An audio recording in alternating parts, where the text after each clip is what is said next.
Aetius, the Western Roman general, understood what Attila was doing. His entire career was spent playing tribes against each other to defend Rome. He had allied with Huns earlier in life to defeat Visigoths, Burgundians, rebels, and even Roman armies during civil war. Aetius knew better than anyone that Attila did not need to conquer the West militarily. He could collapse it politically. Another critical area Attila studied was the Italian peninsula itself. Italy had become a fragile heartland protected more by geography than by legions. The Alps offered natural defense, but Italy lacked manpower. The once great Roman military system, based on citizen recruitment, had disintegrated. Italy relied on mercenaries and foreign auxiliaries.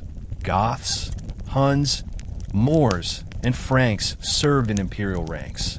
Attila understood that these troops fought for money, not loyalty. Economically, Italy was deteriorating.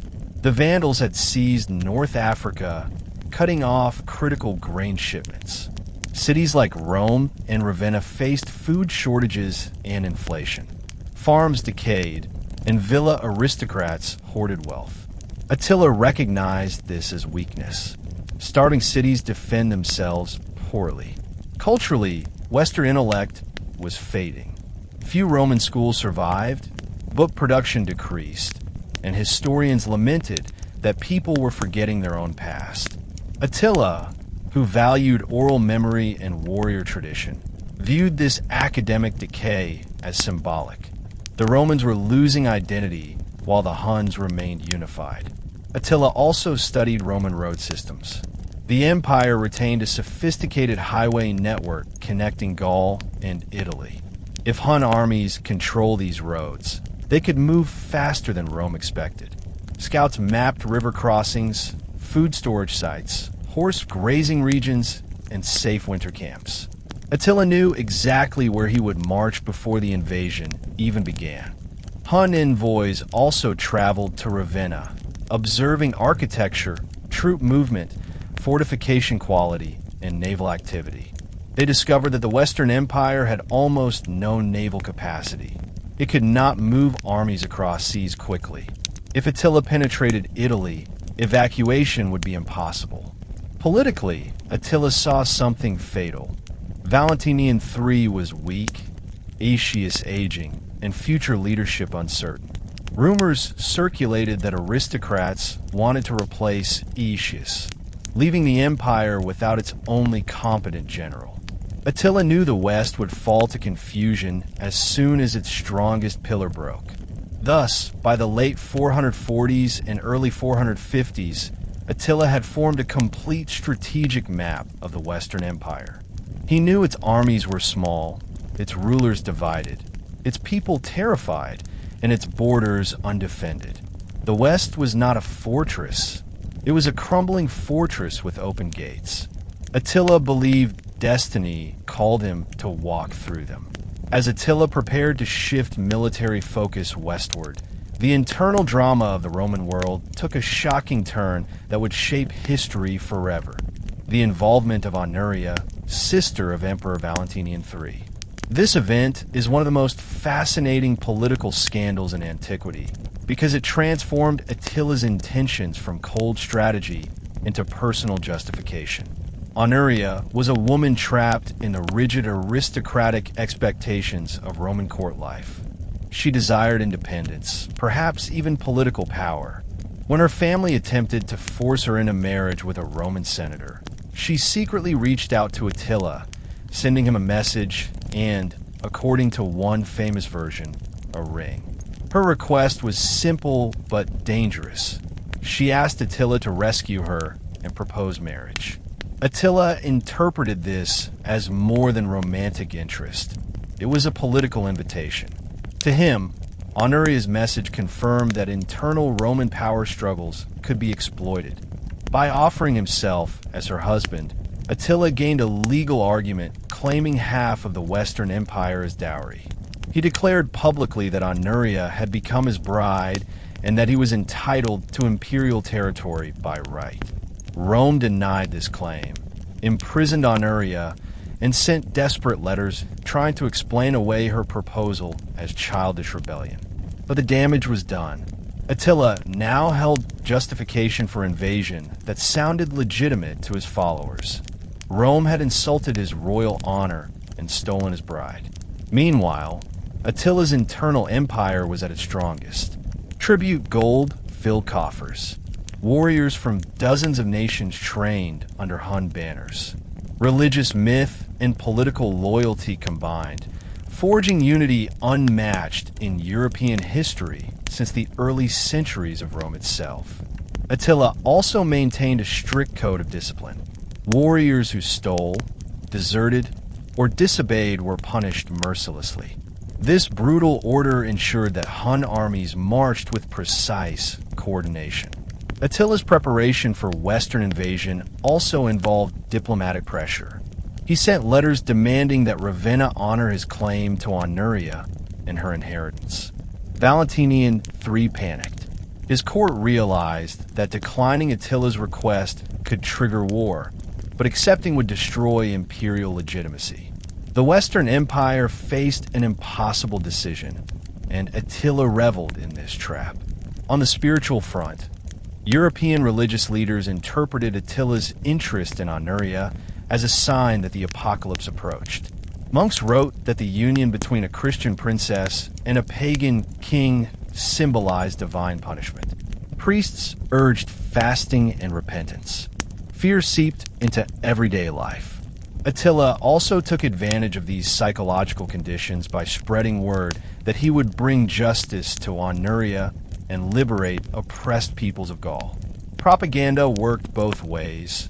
Some villagers believed Attila would deliver them from tax collectors and corrupt governors. Rome had lost moral legitimacy, making Hun invasion appear not only inevitable but righteous in the eyes of some. Behind these surface events, Attila continued to test Rome's strength diplomatically. When Eastern Emperor Marcian refused to pay tribute, Attila kept the East in check through threats rather than invasion. This freed his full military capacity for the West. Nearly 100,000 warriors were now at his command, a staggering force unmatched by any army in Europe. Rome, realizing catastrophe loomed, sent frantic messages to Aetius, urging him to gather every ally available. Visigoths, Franks, Burgundians, Celts, and Alans would need to unite with Rome to survive. Such alliances were unnatural, forced by fear, and Attila understood that alliances formed under desperation are fragile and break easily. Everything was now in motion: tribal tensions, dynastic scandals, imperial weakness, religious dread, and Hun ambition. Attila stood ready to march west not merely as conqueror, but as would-be emperor by marriage claim, political manipulation, and divine legend. The next stage, one of the most dramatic in ancient history, would bring Europe to the edge of total transformation. The invasion of Gaul in 451 CE marked one of the most decisive turning points in Attila's campaign against the Western Roman Empire. Until this moment, Attila had struck Rome primarily through diplomacy, intimidation, tribute demands, and targeted warfare, but the invasion of Gaul represented an open declaration of war. It was an operation designed not only to destroy Roman military capacity, but to permanently reshape the political map of Western Europe. To understand the significance of this invasion, it is crucial to examine the world Attila was entering. Gaul at the time was a patchwork of territories held together by fragile loyalties. Roman authority theoretically stretched across the region, but practical control had been eroding for decades. Roman governors lacked soldiers to enforce law, while local aristocrats held private armies. There were regions in Gaul where Roman taxation no longer applied and where imperial decrees meant nothing. Instead, local warlords controlled justice systems, defended borders, and negotiated with barbarian neighbors. These conditions created fertile ground for Attila's strategy. The first step of the invasion was diplomatic destabilization. Attila sent envoys to various tribes within Gaul promising wealth, territory, and protection if they joined him. He targeted the Franks and Burgundians especially, knowing their loyalty to Rome was uncertain. Some Frankish factions agreed to support him secretly, assassinating rival Frankish leaders loyal to Rome and opening river passage routes. These assassinations were not accidental chaos. They were extensions of Attila's psychological warfare strategy. His agents encouraged violence within Gaul long before Hun cavalry crossed the Rhine. Attila's second step involved religious messaging. Across Gaul, rumors spread that Attila was fulfilling apocalyptic prophecy. Christian texts describing end-time invaders from the north and east were interpreted by local priests as references to the Huns. Attila allowed this narrative to circulate freely because it amplified terror. Villagers abandoned farms, retreating into city walls before his armies even appeared. Fear itself weakened Roman communication systems. Messengers refused to travel roads rumored to be patrolled by Hun scouts. Finally, the third preparatory step involved concentrated military buildup. Attila gathered an enormous multinational force on the Hungarian plain. This was not a tribe-sized army. It was a continental war machine containing Huns, Ostrogoths under Theodoric Strabo, Rhegians, Gepids, Thuringians, Syrians, Alans, Herulians, and even some Burgundian defectors. Welcome to History Teller YT, where stories are not just told, they're lived. Today, we enter one of the most dramatic and world-changing chapters of human history, the rise, rule, and legacy of the Huns and their legendary king, Attila. This journey will take you across the endless Eurasian steppe, to the gates of Roman cities, into diplomatic courts, through terrifying battlefields, and deep inside the culture, religion, lifestyle, and psychology of civilization feared across centuries. In this massive historical documentary, you will learn how a nomadic people, who began with nothing but horses, bows, and courage, rose to shake the world's greatest empire. You will witness the war genius of Attila the Hun, the man Romans called the Scourge of God. You will see how the Huns created alliances, built societies, shaped tribes, changed Europe forever, and left behind a legacy still alive today. This is not just a story of battles. It is a story of identity, faith, love, culture, betrayal, ambition, glory, collapse, and everlasting impact. If you want to understand how Rome fell, how medieval Europe was born, how steppe warriors fought and lived, why Attila became myth, legend, and fear, then this series will give you every answer. So sit back, clear your mind, and travel with us into a world where thunderous hooves shook the earth and history itself changed direction. Welcome to the Age of the Huns. Let the story begin. The story of the Huns does not begin with Attila, nor even with their arrival in Europe. Instead, it begins thousands of miles away across the immense grasslands of Central Asia, where nomadic tribes moved like waves across the earth. Before they were known to Rome or the Christian world, the ancestors of the Huns lived on horseback, relying on the open steppe to survive. The steppe world, stretching from modern Mongolia through Kazakhstan, created people who lived through mobility, archery, and fierce independence. These tribes understood that nothing stayed still. Seasons, animals, and even tribes moved endlessly. Their earliest beginnings are still debated by historians, because the Huns left almost no written documents. We know them mostly through archaeology, oral traditions, and accounts written by frightened enemies. Experts today believe that the Huns emerged from the Xiongnu Confederation, a powerful group that challenged early China. When the Xiongnu collapsed after long wars with the Han dynasty, several groups fled westward. Over generations, These migrating clans mixed with other nomadic peoples, shaping a new identity, the Huns. Their weapons improved, their horsemanship strengthened, and their knowledge of the plains grew. They did not build cities. Instead, they built moving kingdoms that could appear anywhere like storms. Even before they entered European history, these nomads showed signs of military genius. They trained on horseback from childhood, learning to shoot arrows accurately even while galloping at full speed. Their saddles, stirrups, and composite bows gave them terrifying advantages.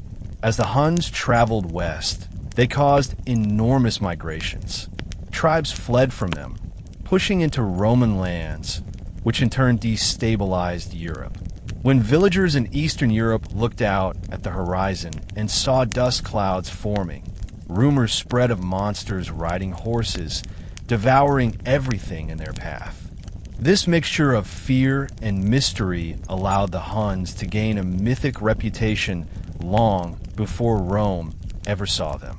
Their language, clothing, faces, and customs seemed alien to Europeans.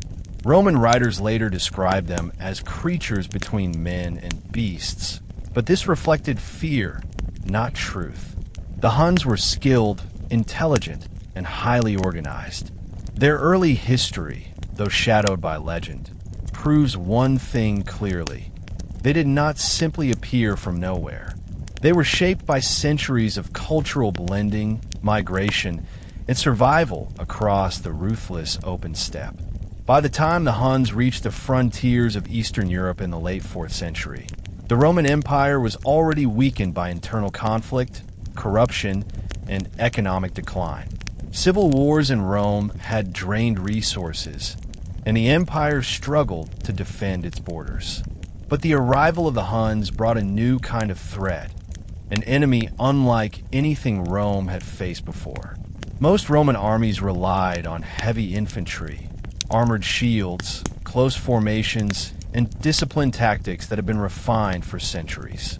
The Huns disrupted every part of this military tradition. They were terrifyingly fast, mobile, unpredictable, and silent. Their entire culture revolved around warfare. Every man was expected to ride, shoot, and fight.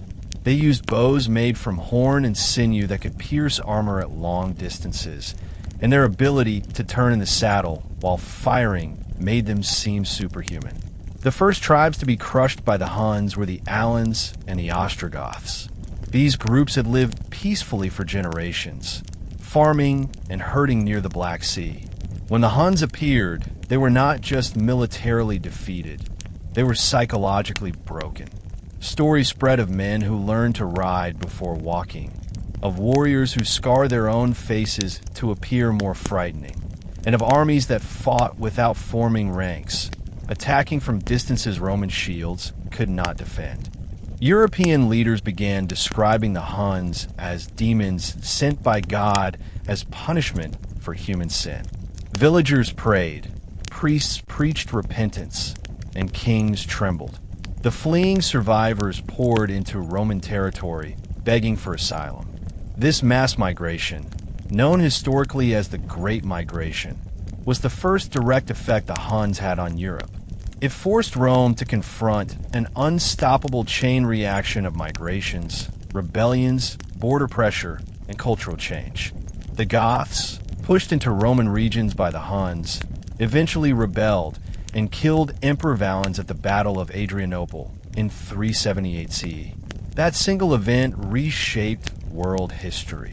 Rome lost control over its eastern borders, and an already fragile empire was now vulnerable to collapse. Meanwhile, the Huns continued expanding westward. Their armies treated war not just as conquest, but as economy. They raided for gold, horses, tools, and slaves. Their warriors surrounded settlements silently at night, striking before defenders even woke. The Huns valued not just victory, but terror. Fear itself became a weapon stronger than arrows. This early period set the stage for the rise of Attila, who would turn scattered tribal armies into a world-dominating empire. The foundations were laid. A mobile fighting force, a culture forged in war, and a Europe trembling with fear. Long before Attila was born, the Huns began establishing political power in Europe. They created alliances with some tribes and destroyed others. They demanded tribute that often reached thousands of pounds of gold every year. Rome paid this gold because it feared war more than humiliation. Yet the Huns were not simply savage invaders. They had a strategy. They realized that controlling Europe required controlling information, intimidation, and diplomacy. Early Hun leaders, such as Uldin and Charadan, negotiated with emperors, exchanged hostages, and signed treaties promising peace in return for wealth. This approach allowed the Huns to grow wealthy without exhausting their armies. At the same time, their appearance and lifestyle shocked European observers. They used felt tents instead of wooden houses. They ate meat softened beneath saddles as they rode. Their clothing was stitched from animal skins, weather-resistant and practical for harsh winters. They tattooed or scarred their faces, not for decoration, but to prove endurance. Yet beneath these intimidating customs was a society held together by loyalty, kinship, and tradition. Women controlled family wealth, children inherited horses and weapons, and leaders earned their authority through victory, not birthright alone. Archaeologists studying Hun graves discovered bows, swords, decorations, and treasures gathered from across continents. These graves proved the Huns were connected to global trade routes reaching Persia, India, and China. They were more than raiders. They were participants in ancient economies. Their migrations reshaped the map of Europe forever, pushing tribes westward and creating kingdoms that would later form modern nations like France and Spain. The Romans gradually learned that the Huns had political intelligence equal to their military strength. They manipulated alliances, turning enemies against each other. If a tribe disobeyed, the Huns destroyed them. If a tribe cooperated, they were rewarded with land or gold. The Huns understood psychological warfare in ways Rome never imagined. Even without Attila, their rise was inevitable. Europe was divided, and the Huns knew how to exploit that division. This environment, military power, economic pressure, cultural mystery, and widespread fear, created the perfect world for a future ruler. From these conditions, Attila would emerge and become the most feared man of the age. To truly understand how the Huns became one of the most feared forces in world history, we must explore how their society functioned before Attila ever entered the scene. Many medieval writers described the Huns as chaotic wanderers, incapable of order or government, but modern research reveals a far more sophisticated culture. Their society was built on hierarchy, loyalty, and specialized roles. At the top was a ruling noble class who held both political authority and religious significance. These nobles were not kings in the European sense. Rather, they served as leaders who protected the collective interests of the tribe. Their authority came from reputation, charisma, and success in raids, not from inherited crowns alone. Beneath them existed a warrior class whose primary responsibility was military service. These warriors trained endlessly and dedicated every aspect of their lives to war and survival. Hun society was highly mobile. They arranged their settlements according to the seasons, moving to find fresh, grazing land for their enormous horse herds. Their tents, often made of felt stretched over wooden frames, were durable, insulated, and efficient for quick relocation. A Hun family might move several times a year, but despite this mobility, they were not directionless. They followed migration routes that were centuries old, passed down through oral memory. The steppe was their map, and they knew every river, mountain, and valley that could shelter them from storms or supply them with prey. Women played important roles within Hun culture. They controlled household wealth, organized domestic labor, and managed trade within their communities. Hunag women were known to be skilled riders as well, supporting the army from behind the lines by tending livestock, producing clothing, repairing armor, and preserving food. Children grew up surrounded by these responsibilities. At a young age, Hun boys were taught to hunt small animals from horseback, eventually graduating to archery competitions and mock battles. Their education was not academic. It was practical, designed to prepare them for a life defined by war, movement, and cooperation. The Huns also practiced ritual traditions that historians still struggle to decode. Archaeological evidence reveals burials lined with gold, silver, decorated weapons, and ornaments brought from China and Persia. Their treatment of the dead suggests a belief in both an afterlife and the spiritual power of ancestors. Storms, droughts, animal migrations, and even dreams could influence decision-making. Religious leaders held ceremonial power, reading signs from the natural world. These traits show the Huns possessed a deep cultural identity centuries before Attila transformed them into an imperial machine. They were not primitive barbarians, but a complex civilization shaped by hardship, family unity, mobility, and spiritual tradition. The reputation of the Huns as brutal and merciless warriors did not come solely from their success in battle. It came from an entire lifestyle that surrounded war. Every Hun male was expected to be a soldier first and foremost. Their weapons, clothing, and horse gear became extensions of their bodies. The most famous tool of death they carried was the composite bow. Crafted with layers of horn, bone, wood, and sinew, this weapon was stronger, lighter, and more flexible than anything used by Roman or Germanic enemies. It allowed a Hun archer to fire arrows at extraordinary distances, striking targets before opposing infantry could even react.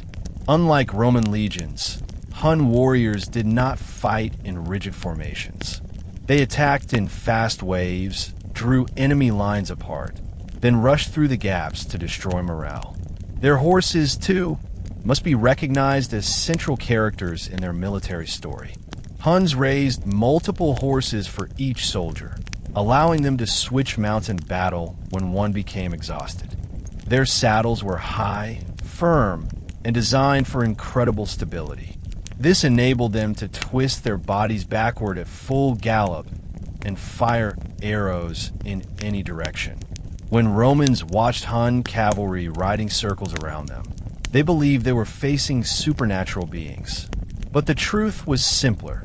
The Huns were masters of mounted warfare, unlike any military force Europe had ever witnessed. Their warriors also practiced psychological tactics. They used sudden retreats to trick enemies into breaking formation. They howled, banged weapons, and used whistling arrows to terrify opponents. Another major factor in their rise was diplomacy mixed with brutality. When the Huns arrived near a tribe, they offered two choices: surrender and pay tribute, or resist and be annihilated. Their envoys delivered clear warnings, and most tribes chose surrender to avoid complete destruction. This strategy allowed the Huns to build networks of subject peoples who provided soldiers, food, iron, and information. They learned details about every tribe they encountered: leaders, strengths, weaknesses, and rivalries. Using that knowledge, they manipulated alliances with surprising intelligence. Many tribes who later stood beside Attila had once been conquered by Hun armies. Their communication networks were equally impressive. Fast riders traveled across the plains using memorized routes, distributing orders that could cover hundreds of miles in a short period of time. For Rome, which used slower foot messengers, this advantage was devastating. Even without writing, the Huns maintained political unity through memory, loyalty, and oral tradition. Their ability to organize large campaigns through verbal communication alone demonstrates strategic brilliance. This mixture of military talent and political genius laid the foundation for the empire Attila would inherit. One of the most misunderstood aspects of the Huns was their appearance. Roman writers often described them as monstrous, with deformed faces and animal-like movement. But these descriptions came from terrified enemies, not neutral observers. Modern historians believe the Huns stood out because of their unique traditions, including purposeful scarification. Some Hun warriors cut their cheeks during youth, allowing scars to form deep lines in adulthood. They believed this made them stronger and more intimidating. Others practiced artificial cranial shaping, binding the heads of infants so the skull elongated into unusual shapes as they grew. This was not done out of barbarity, but as a symbol of identity and unity. In Europe, where physical conformity was the norm, these features appeared frightening. The Huns also wore specialized clothing. They preferred leather leggings, boots designed for riding, long tunics, and fur-lined cloaks to survive harsh winters on the steppe. Their armor was flexible, made of leather reinforced with metal scales. This allowed speed and mobility rather than the heavy, cumbersome armor used by Roman cavalry. Their weapons included lassos, axes, long swords, and the deadly recurve bow. Every soldier carried spare bowstrings, arrows fletched with feathers, and tools for on-the-road repair. The smell of horses, tanned hides, and smoke followed Hun camps everywhere, adding to their aura of mystery. Language is another puzzle. Scholars still debate whether Hun speech was Turkic, Mongolic, or a mix of steppe dialects. Their vocabulary remains largely lost because they wrote almost nothing. Yet language barriers did not stop them from forming diplomatic relationships. They used interpreters, many trained from childhood, to negotiate with Roman ambassadors. This communication achieved something extraordinary. It forced Rome to acknowledge a people who did not share its culture, religion, or worldview. Scholars estimate the army may have numbered between 60,000 and 120,000 warriors. Exact numbers remain unknown, but archaeological and written records confirm it dwarfed any single Roman field army of the era. These warriors brought a range of combat skills. Hun-mounted archers formed the fast-moving strike force, while Germanic infantry provided raw pushing strength. As winter melted into spring, Attila finalized his invasion route. Rather than marching directly into Italy, protected by the Alps, he turned north, crossing the Rhine River into Gaul. This decision demonstrated remarkable strategic insight. Gaul was Rome's last reliable engine of manpower and prestige in the West. If Gaul fell, Rome would lose its last major defense network. Italy would stand exposed. Attila wanted to break the empire in stages, not with reckless force, but with surgical precision. When Attila finally crossed the Rhine, the invasion moved like thunder. Villages caught in his path experienced annihilation. Accounts speak of entire populations massacred, churches burned, and priests cut down beside altars.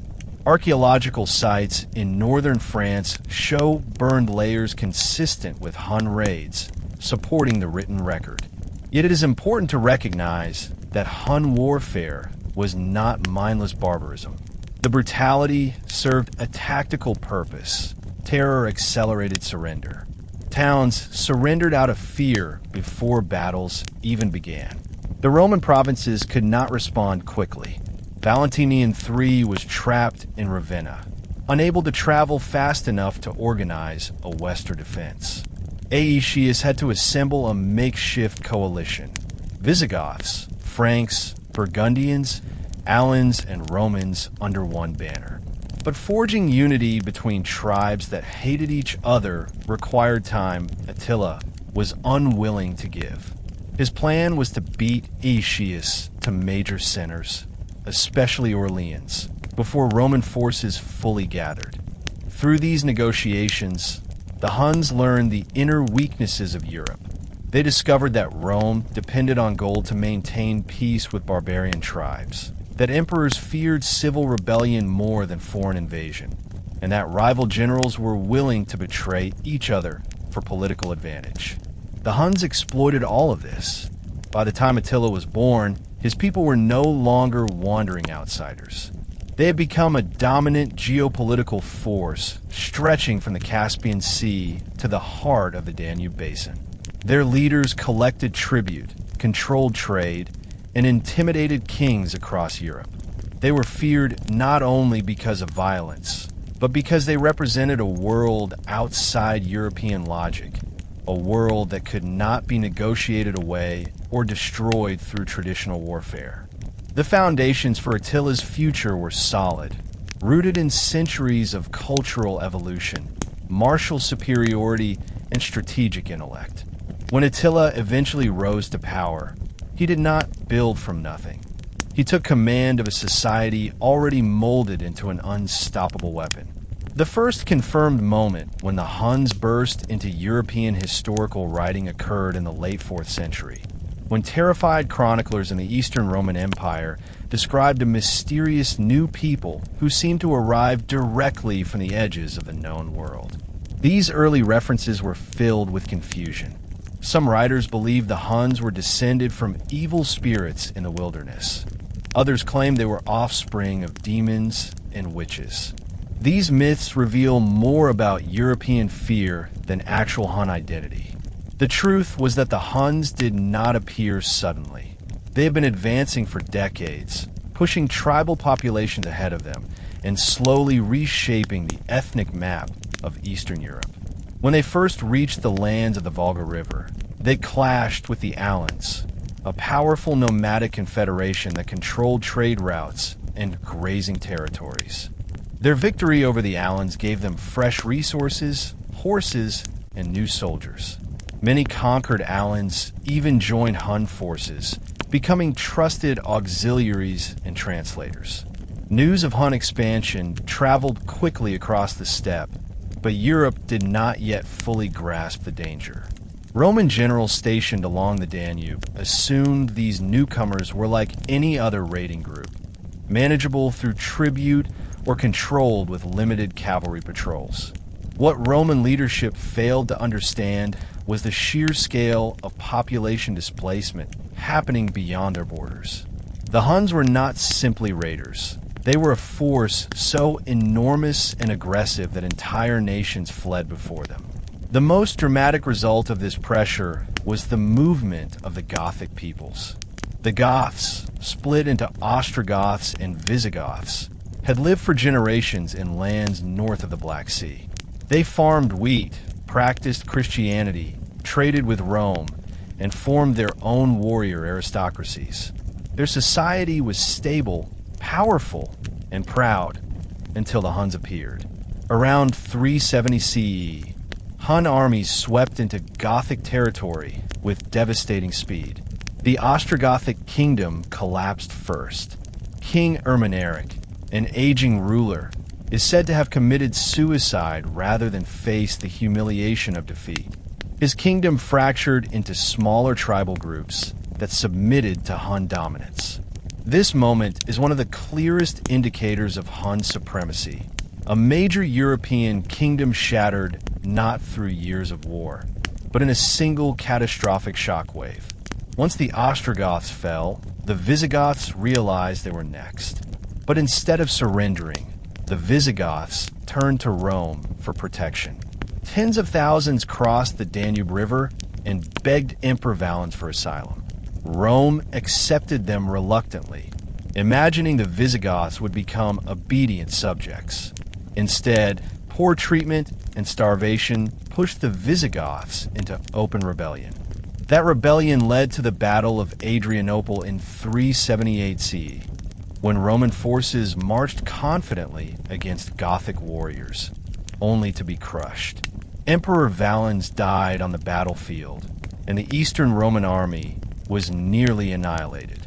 For Rome, it was one of the greatest military disasters in imperial history.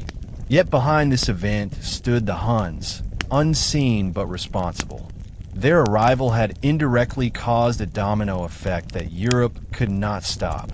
Tribes pushed tribes, nations collapsed, and Rome lost the ability to control its borders. For the first time, European historians recorded the Huns as a world-changing people, although Rome had still not fought them directly. The shockwaves they sent through Europe signaled the beginning of a new age, one that would ultimately lead to the rise of Attila. After the collapse of Gothic control and the migration crisis that shook the Roman Empire, the Huns continued advancing deeper into Europe.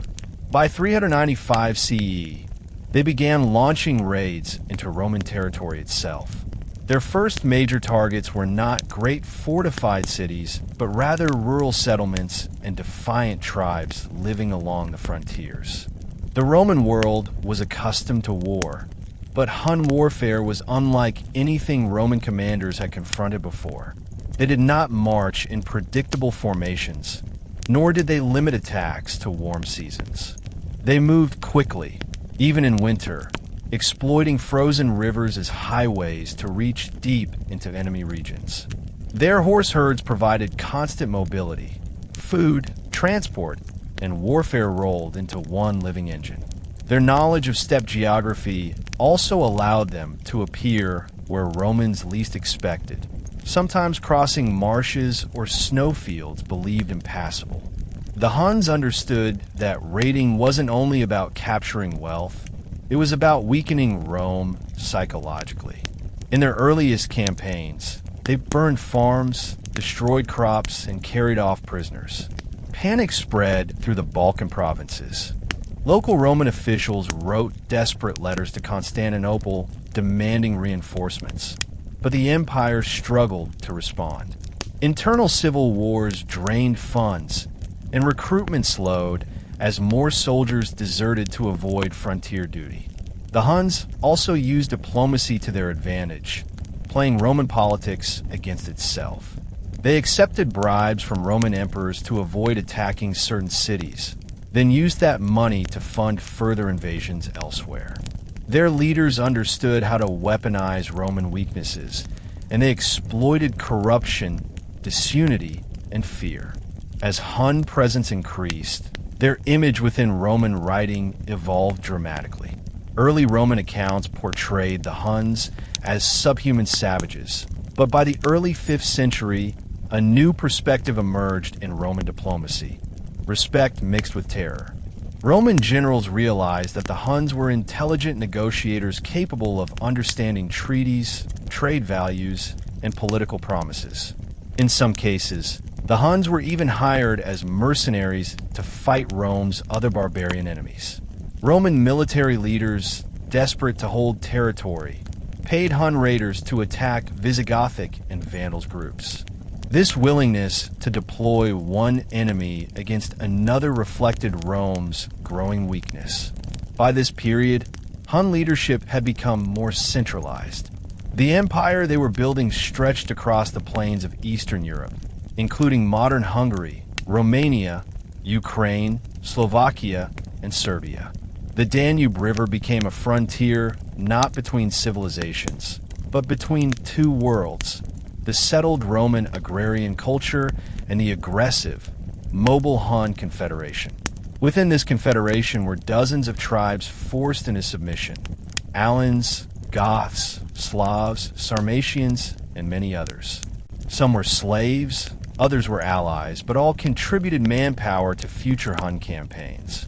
The Huns also began conducting annual raids into Thrace, Macedonia, and Greece, reaching as far as the walls of Constantinople.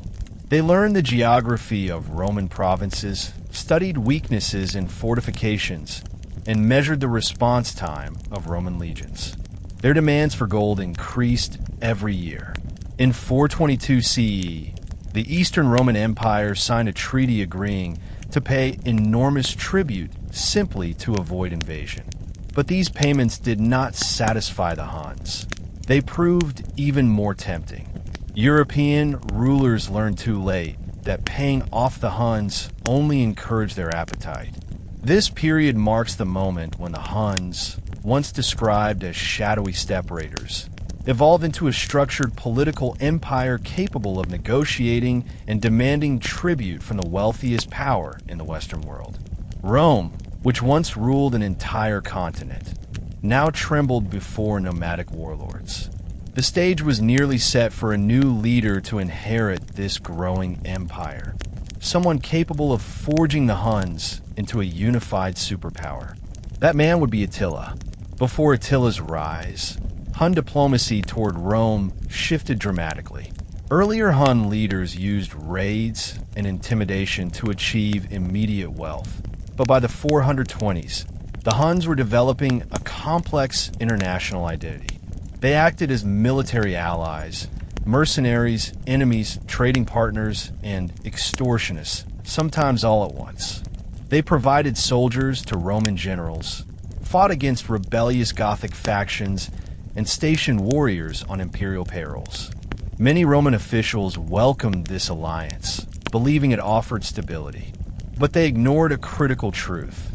Every coin paid to the Huns strengthened them militarily and economically. The Huns also began shaping the political landscape inside Rome itself. They supported certain Roman nobles over others, offered refuge to runaway Roman officers, and sent embassies demanding justice when their allies were harmed. Rome, desperate to maintain peace, treated their demands seriously. The Huns increasingly saw themselves not as outsiders, but as equal participants in world politics. Their embassies carried expensive gifts, silk garments, and diplomatic messages. Their leaders learned Latin phrases and understood Roman ceremony. Yet, beneath this civility, their empire expanded. They recruited new vassal tribes and demanded obedience. They set up courts, held councils, and resolved disputes among subjects in ways that mirrored imperial administration, though simpler and entirely controlled by Hun nobility. Meanwhile, their image in the Western Roman Empire changed. The West viewed them with even greater fear than the East. Reports crossed the Adriatic Sea describing villages burned to ash and entire provinces emptied of population. Roman children were told frightening stories at night, stories warning that Hun warriors would come if they misbehaved. These legends cemented the Huns into European consciousness as almost supernatural beings. In this environment of terror, any Hun leader could rise to mythic power. Attila's future success depended on this psychological groundwork. The military environment also evolved. Hun armies grew larger and more diverse, incorporating conquered peoples into their ranks. Their cavalry tactics expanded too. They began dividing forces into specialized units. Scouts who rode ahead of main forces, heavy cavalry who used swords and spears for close combat, and elite mounted archers trained to target officers and standard bearers. Some historians believe the Huns developed early forms of military intelligence networks, sending disguised scouts into Roman cities to map roads, river crossings, and troop deployments. If true, this would make Hun warfare even more advanced than Roman chroniclers ever admitted. By the time Attila approached adulthood, the Huns had become the dominant military power across the Danube frontier. Their political alliances formed a continental net, reaching from Persia to the Rhine River. Their armies were seasoned and loyal. Their leaders commanded not just warriors, but entire populations conditioned to fear authority. In fact, the only major obstacle to total Hun dominance was internal leadership conflict. Power was still divided among several noble families, creating rivalries and tension. But history would soon produce a solution: the emergence of a single ruler strong enough to unify the Hun world. Attila, born into this environment of chaos, opportunity, ambition, and fear, would not simply inherit a nomadic tribe. He would inherit a multinational empire forged through decades of warfare and diplomacy. This empire was ready for conquest. All it needed was a leader ruthless enough to seize control, brilliant enough to command loyalty, and fearless enough to challenge Rome itself. That leader was waiting in the shadows, soon to transform history forever. Before Attila rose to supreme power, the Hun Empire existed in a delicate balance of strength and tension. It was an empire forged through constant warfare and migration, but it was also an empire not yet centered on a single unquestioned authority. The decades leading up to Attila's rule were filled with shifting alliances, complex family rivalries, and political experiments. Hun power depended on charismatic war leaders and their ability to maintain loyalty across different tribes. There was no written constitution or legal code. Instead, leadership was validated through victory and wealth distribution. If a leader failed to reward warriors with treasure, horses, or slaves gained through raids, loyalty could vanish instantly. This system made the empire dangerously flexible. Strength could multiply overnight, but internal collapse could occur with equal speed. To survive, the Huns relied on family dynasties, especially the most influential clan lineages. One of the most important pre-Attila rulers was Rugila, sometimes called Rua.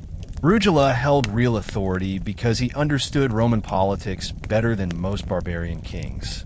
He accepted tribute from the Eastern Roman Empire, threatened attacks when Rome delayed payment, and negotiated treaties with enough sophistication that Roman diplomats viewed him not merely as a war leader, but as a statesman. Under Rugila, the Huns reached new levels of stability. He united several rival Hun factions, crushed tribes that resisted, and organized vassal groups into military support networks. Rugila's reign created a massive power center in the Danube Basin, where horses grazed along the plains, wheat fields fed troops, and river routes supplied trade wealth. Despite Rugila's achievements, the empire he governed was like a boiling cauldron. Tribal politics were volatile because the Huns were not a single ethnic group. They were a confederation.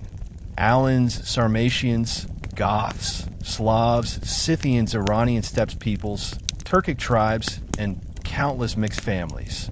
Some historians call the Huns the first global nomadic empire in Europe because they absorbed cultures from the east all the way to the edges of Germania. This diversity gave the empire enormous manpower and skill, but it also made unity fragile. Tribal chiefs demanded autonomy. Warriors expected spoils. Nobles gardit personal honor. In such a world, a ruler had to be more than strong. He had to be feared, admired, and generous. Meanwhile, Roman instability played into Hun hands. The Eastern Roman Empire was wealthy, but paralyzed by internal politics. Generals competed for influence near Constantinople. Religious debates between Arian and Nicene Christians shaped decisions in court. Taxation increased. Peasants abandoned farms. These weaknesses created opportunities the Huns exploited ruthlessly. Rugila negotiated increasing tribute payments, which gave the Huns access to precious Roman gold. That gold flowed through the empire like blood, sustaining soldiers, paying craftsmen, buying luxury goods, and strengthening loyalty.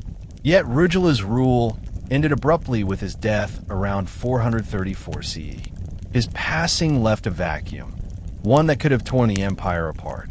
But instead, a new leadership structure emerged, Brutus and Attila ruling together as co-kings for a short time. This transition proves that the later Hun Empire was not built by accident. It had internal foundations strong enough to endure leadership change. And into this evolving political world stepped Attila, still young, but already recognized as a powerful diplomatic thinker and military strategist. The Huns before Attila had already learned to manipulate European politics. They understood that Rome was not a single, unified enemy, but two competing empires. The Eastern Roman Empire in Constantinople, wealthy and urban, and the Western Roman Empire in Ravenna, poorer and declining. These two have often disagreed on policy, leadership, and military priorities. The Huns learned to extract wealth from the east while intimidating the west with threats of invasion. This two-front manipulation strategy would later become Attila's signature approach, though its roots existed long before he had authority. Hun society was also evolving culturally. Exposure to Roman trade brought luxury items into their camps. Archaeological discoveries show Roman silver plates, glass cups, fine cloth, and even jewelry embedded into Hun burial mounds. These objects reveal that the Huns were not isolated from civilization. They consumed Roman culture selectively, choosing wealth that enhanced status while rejecting lifestyles that threatened mobility. Hun nobles hosted feasts with imported wine, traded furs and horses for crafted weapons, and exchanged gifts that symbolized power. Religion, too, continued to shift. Although the Huns did not convert to Christianity, they interacted constantly with Christian tribes and missionaries.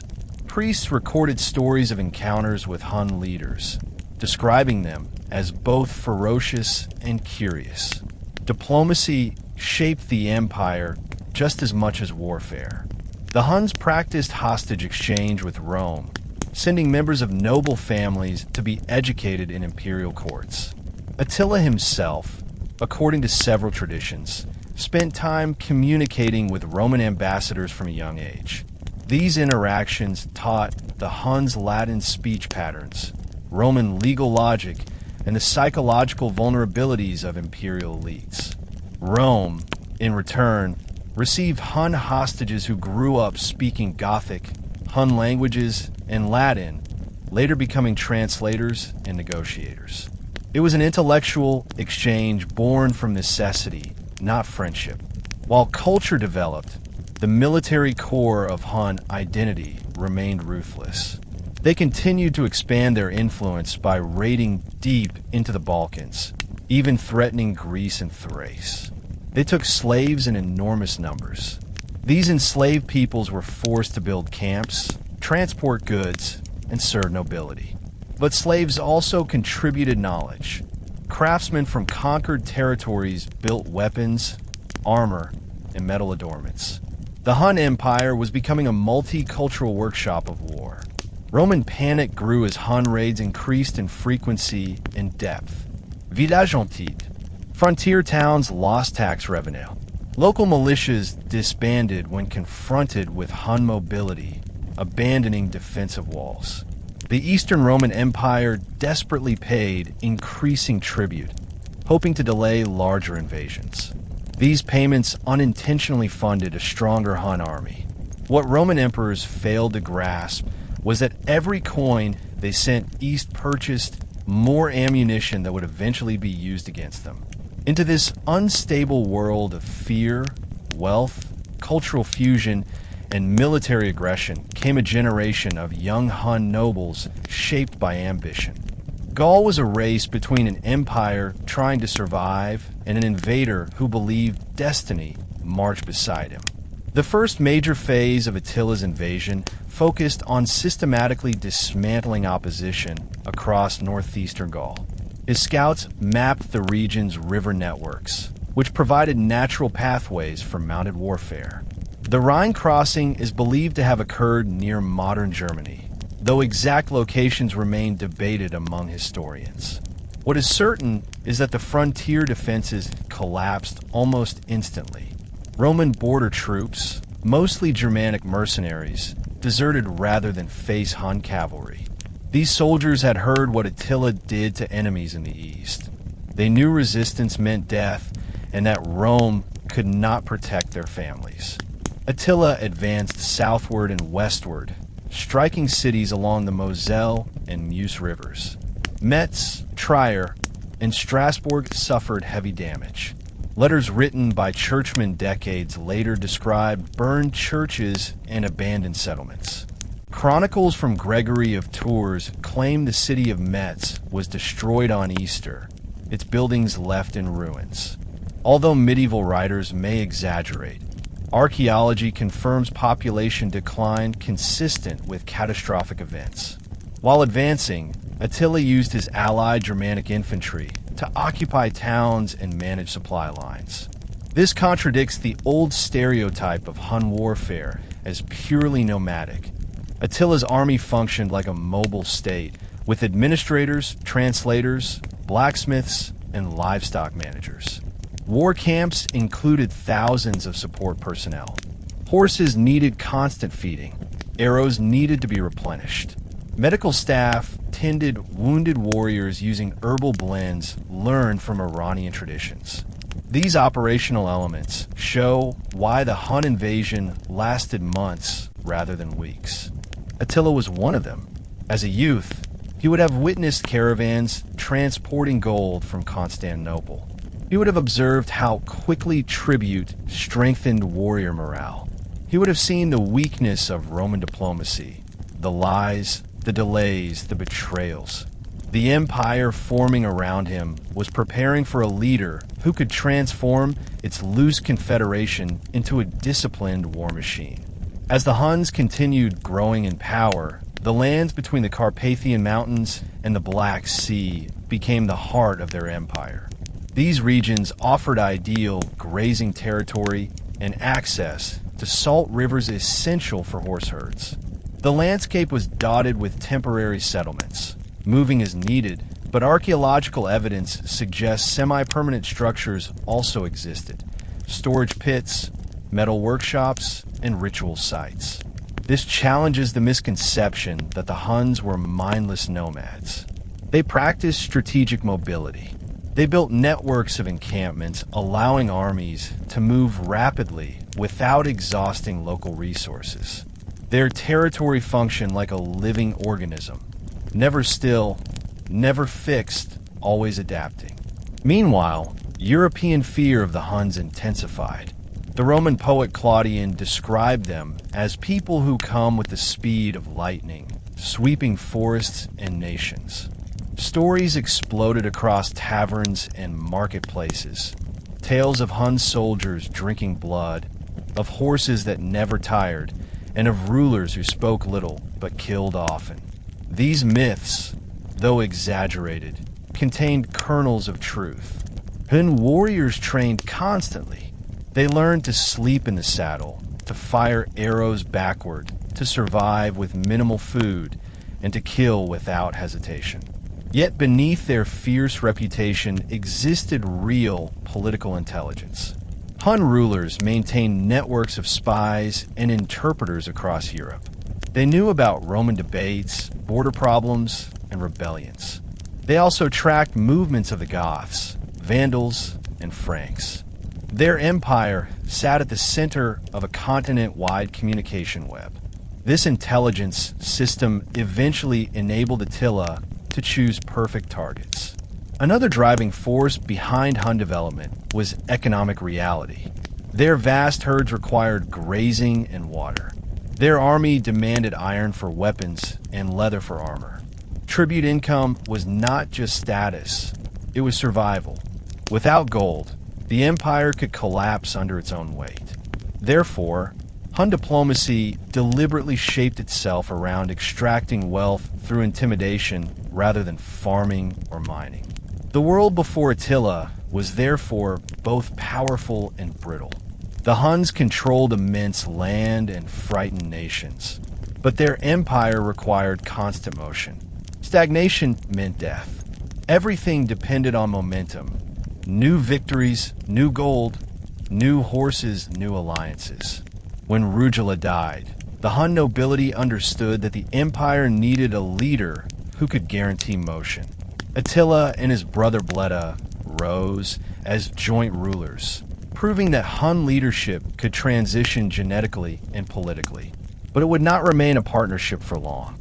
Attila, ambitious and visionary, saw potential far beyond raiding. He saw a world waiting to be conquered, reshaped, and dominated. Rome weakened, barbarian tribes directionless, and eastern wealth flowing. The world's largest empire and Europe's most fearsome nomads were on a collision course. The world before Attila was a stage built from war, diplomacy, wealth, culture, violence, and fear. All that remained was for the curtain to rise on the most infamous ruler the Huns would ever know.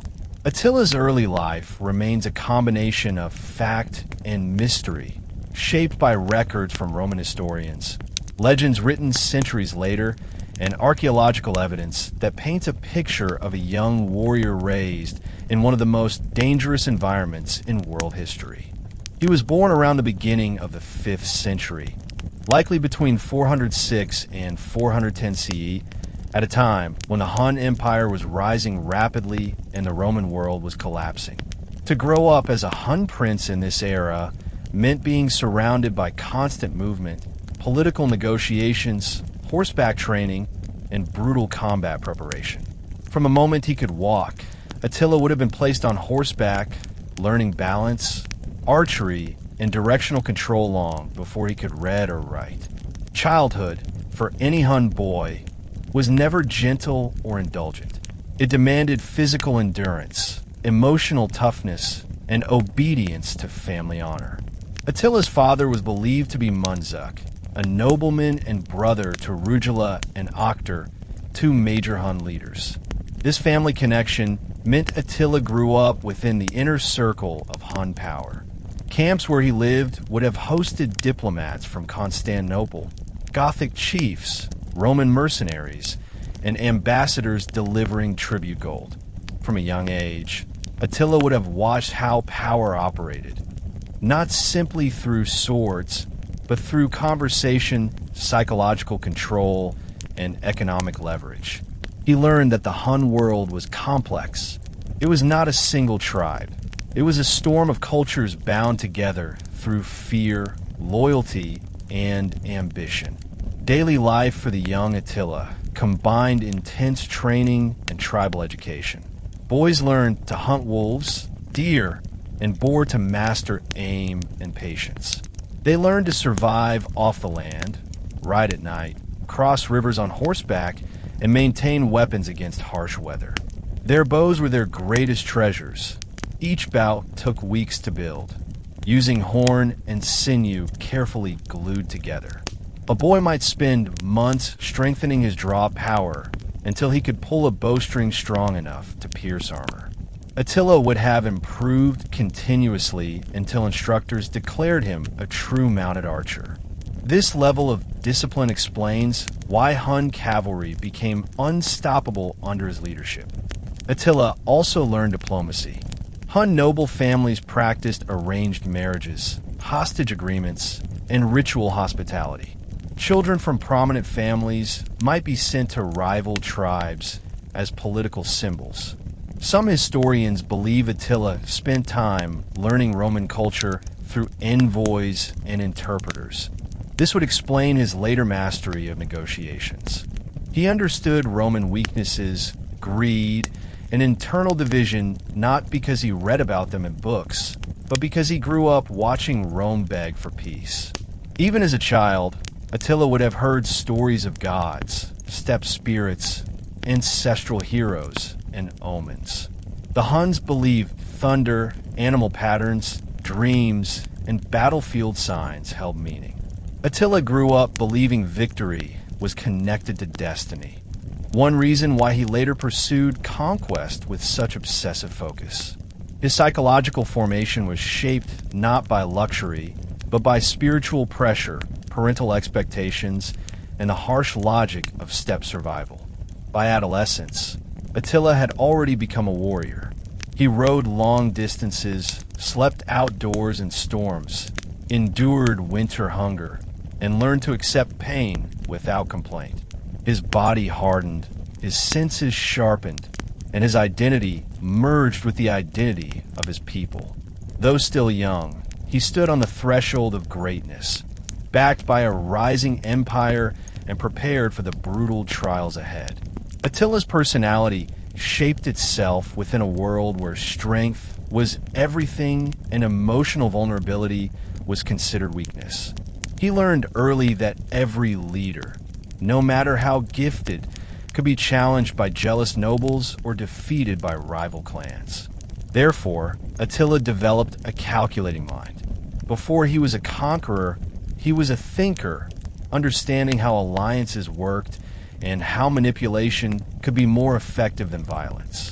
Growing up in the Hun aristocracy meant listening to discussions about territory, tribute negotiations, hostage strategies, and military scheduling. These experiences carved into him a perspective that power must never rest solely on brute force. It must also rely on intelligence and political unity. He also witnessed the consequences of leadership failure. If a Hun commander lost too many battles or refused to share spoils properly, warriors abandoned him, leaving him humiliated or dead. This environment taught Attila to value loyalty, but also to fear betrayal. Later in life, Attila trusted very few people, including some within his own family. His early exposure to rival elites taught him that alliances should be practical, not emotional. He also learned the art of silence. Many sources describe Attila as a man who rarely spoke, but whose silence commanded more attention than speeches.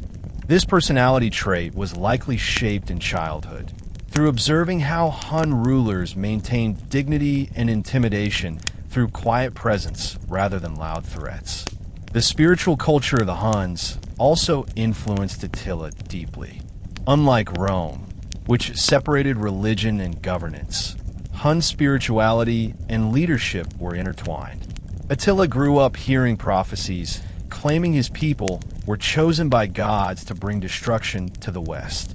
Legends told that the steppe winds guided Hun warriors, and that fallen ancestors rode in the clouds above battlefields.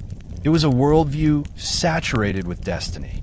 When Attila later claimed that the sword of Mars had been delivered into his hands, a sign of divine favor. This belief resonated with Hun tradition rather than sounding absurd. He was shaped to become a ruler convinced of spiritual legitimacy. Furthermore, Attila learned to respect mobility as power. The Huns believed land ownership meant nothing unless you could defend it. Therefore, unlike settled farmers, they valued speed. A Hun prince learned to count wealth not in buildings or farms, but in horses, weapons, gold, and loyal warriors. Attila's early years were filled with the sight of massive herds grazing across plains, the rhythmic pounding of hooves, and the ever-present smell of leather and smoke. He breathed empire expansion every day. Trade routes also influenced his worldview. Merchants traveling from Persia, India, China, and Rome visited Hun camps. They shared stories of distant wars, rare treasures, and political secrets. From these travelers, Attila learned the size of the world and the size of its opportunities. He would later use this knowledge to negotiate with Persians and Romans, understanding foreign values better than almost any European ruler of his time. There were also personal losses that would shape Attila. Many young Hun boys watched friends die in hunting accidents or raids. They saw war scars on soldiers' faces. Death surrounded every stage of life. Such trauma hardened Attila mentally. He learned to accept mortality rather than fear it, making him fearless in later battles. In adulthood, these childhood influences combined: spiritual destiny, political observation, constant danger, cultural fusion, and warrior discipline. Attila did not accidentally become one of history's most feared conquerors. He was molded deliberately by a world designed to breed conflict. Another crucial factor in Attila's development was the influence of shifting Hun political structures. When he was a child, the Huns were powerful but unstable. Leadership rotated around different family branches. Rugila, Akhtar, and later Bleda shaped early Hun statecraft. Attila observed how tribal confederations required negotiation, diplomacy, and controlled brutality. He grew up watching how his uncles demanded tribute from Rome, forging treaties that paid thousands of pounds of gold every year. These tribute flows were not just symbols of dominance. They were structural pillars of the Hun economy. Young Attila learned that if tribute stopped, food shortages and discontent could rip the empire apart. This lesson would later drive him to threaten Rome whenever tribute payments fell behind schedule. He also grew up witnessing the weakness of Rome firsthand. Roman ambassadors visited Hun courts constantly. They brought gifts, flattered leaders, and negotiated agreements, often presenting themselves as desperate petitioners. Attila, even as a teenager, would have recognized that the Roman Empire, though wealthy, was terrified. Rome paid tribute because it feared the Hun army more than it feared public shame. This realization shaped Attila's worldview permanently. Europe could be dominated not just by war, but by intimidation, and psychological pressure would achieve victories before armies even moved. Another influence must be acknowledged: the multicultural nature of the Hun Empire. Attila likely spoke multiple languages, or at least understood key phrases from Gothic, Latin, and Allan dialects. He would have interacted with Gothic nobles, Iranian craftsmen, Roman interpreters, and Slavic warriors. Such exposure eliminated cultural isolation. He did not grow up believing the world was foreign or unreachable. He saw it as material to be shaped. This experience made Attila unique among rulers of his era. Most Germanic kings were culturally limited, but Attila grew up absorbing knowledge from half the world. Additionally, Hun education included oral history. Campfire storytellers recited heroic epics, tales of warrior ancestors, and legends of gods who rewarded courage. These stories built Attila's confidence. He did not imagine himself as a temporary leader. He imagined himself as the next hero in an unbroken chain of conquerors stretching back centuries. This belief system fueled his later ambition to challenge Rome directly and reshape Europe in his image. Family structure also shaped Attila. Hun princes lived close to their warriors, not separated by palace walls. They slept in tents beside men who would one day fight under their command. This closeness gave Attila an understanding of ordinary warrior life: hunger, weather, exhaustion, and fear. Unlike Roman emperors raised in palaces, Attila did not need to imagine the hardships of battle. He lived them from youth. This shared experience created mutual trust. Soldiers later believed Attila fought not above them, but beside them, an emotional connection that made his armies more loyal than those of Rome. Finally, one defining characteristic emerged from Attila's childhood: ambition beyond limits. Growing up in a family of powerful leaders, he would have believed that greatness was not optional. It was his destiny. He inherited an empire that needed a stronger ruler. He inherited a world trembling before Hun strength. He inherited rivalry, opportunity, and wealth. All that remained was for him to seize control. When Rugila died around 434 CE, the Hun Empire entered one of its most crucial periods: the joint rule of Attila and his brother Bleda. The Huns had already evolved into a massive steppe confederation, capable of threatening the Eastern Roman Empire with devastating raids. But Rugila's sudden death created uncertainty. Who would lead this multicultural empire containing thousands of warriors and dozens of subordinate peoples? Instead of civil war, something remarkable happened. Attila and Bleda were chosen together to rule, demonstrating the flexibility and structure of Hun political culture. Both were sons of Mundzuk, Rugila's brother, and therefore belonged to the most influential lineage of their time. Sharing power between two rulers was not a sign of weakness, but a strategic stabilizer meant to maintain unity between noble factions. At first, Roman diplomats misinterpreted this dual rule. They assumed the Huns would become confused, divided, or unstable, making negotiations easier. But the opposite occurred. Attila and Bleda used their shared authority to demand tribute increases from the Eastern Roman Empire. Shortly after taking power, They summoned Roman ambassadors to negotiate the Treaty of Margus in 435 CE. This treaty forced the Eastern Empire to pay an enormous annual tribute. Initially, 700 pounds of gold, later doubled. To Romans, the agreement was humiliating, but they justified payment as a necessary sacrifice to avoid invasion. Attila and Bleda understood this psychological advantage. They saw that Rome feared their cavalry more than anything else, and they exploited that fear with meticulous precision. Joint rule also allowed the brothers to balance responsibilities. Bleda handled much of the internal tribal diplomacy, negotiating alliances with vassal tribes and strengthening internal networks. Attila focused on Roman relations and war planning. Their cooperation created unprecedented stability for the Huns. With tribute gold flowing steadily into their camps, they funded new military campaigns and rewarded loyal warriors generously.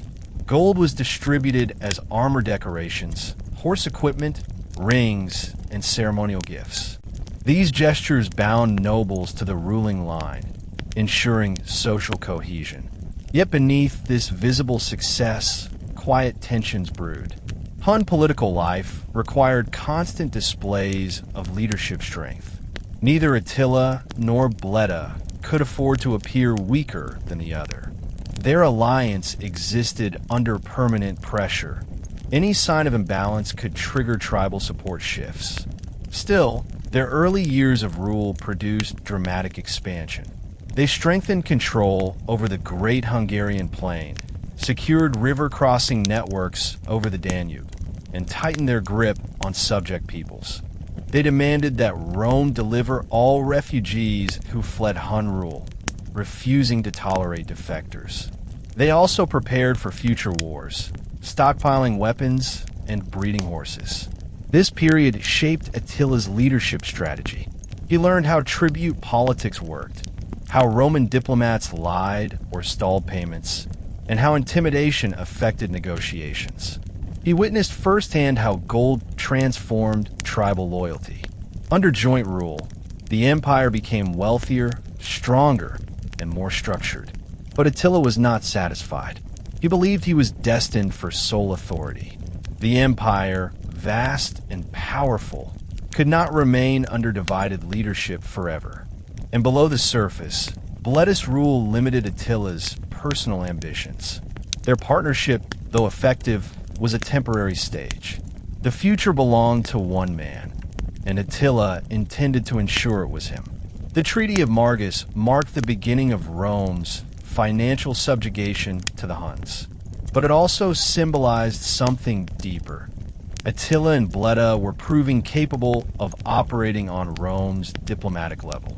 They negotiated clauses, established punishment terms, and demanded Roman accountability for border crimes. This sophistication challenged older stereotypes about nomadic barbarism.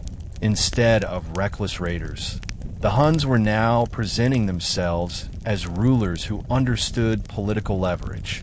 Attila, even in shared power, was recognized as a formidable negotiator. He spoke little, listened intensely, and delivered demands through concise language. His seriousness intimidated Roman ambassadors, who described him as austere and unreadable. After the Margus Treaty, the Huns did not simply relax and enjoy tribute money. They continued to apply pressure. When Rome delayed payments, Hun armies crossed the Danube to burn entire provinces. These raids were not random. They were planned messaging campaigns. Attila and Bleda were demonstrating that peace would last only as long as gold flowed. Diplomatically, Attila continued breaking the West from within. He sent messages to dissident Gallic nobles promising land rights after Roman collapse. Some local elites cooperated. Why?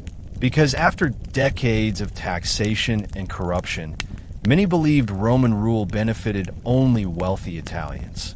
Attila's promises, though doubtful, sounded more attractive than continued Roman decline. Religious panic also intensified. Church leaders described Attila as the whip of God, sent to punish moral decay. This idea traveled faster than armies. It produced cultural shockwaves. Some Christians prepared for martyrdom, others fled, and some even interpreted Attila's arrival as a chance for purified rebirth. Ironically, while Attila never used religion in battle, religion fought his war for him through fear. Meanwhile, Aetius was mobilizing. He sent urgent messengers across the west demanding military support. His greatest diplomatic victory came when King Theodoric I of the Visigoths agreed to ally with Rome. This alliance was not born out of love for Rome, but from fear. Theodoric realized Attila would not stop after conquering Romans. He would march on Gothic lands next. Thus, ancient enemies became temporary brothers in arms. Other tribes joined as well. The Salian Franks pledged forces. Burgundians did too. But these alliances were fragile. None of the tribes trusted one another. Old feuds lingered. Aetius had to act more like a peace negotiator than a general, preventing fights between allied units before battle even began. Attila, understanding this weakness, continued sending agents to encourage fragmentation. Some Frankish nobles assassinated rivals who supported Rome, opening roads along the Rhine. This allowed Hun forces to sweep toward Orleans faster than predicted. Attila knew that capturing Orleans would cripple Roman authority. The city sat at a central road junction. Its fall would open the Loire Valley and create a highway toward Aquitaine and Toulouse. Roman farmers fled their villages, cities shut their gates, and provincial governments struggled to rebuild infrastructure destroyed by Hun cavalry. The Eastern Roman Emperor Theodosius II found himself increasingly cornered. Paying gold was cheaper than war, but the tribute amounts were devastating to the economy.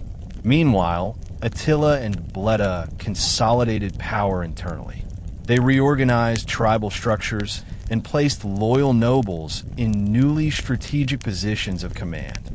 They cultivated alliances with Iranian and Gothic elites, many of whom enjoyed privileges under Hun rule that Rome would never have offered them.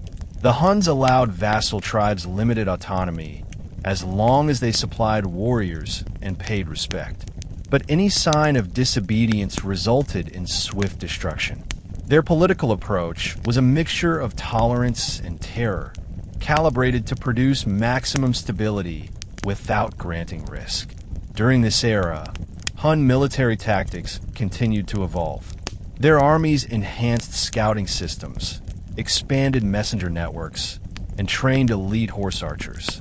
They recruited engineers skilled in siege construction, enabling them to threaten fortified Roman cities in ways earlier Hun armies could not.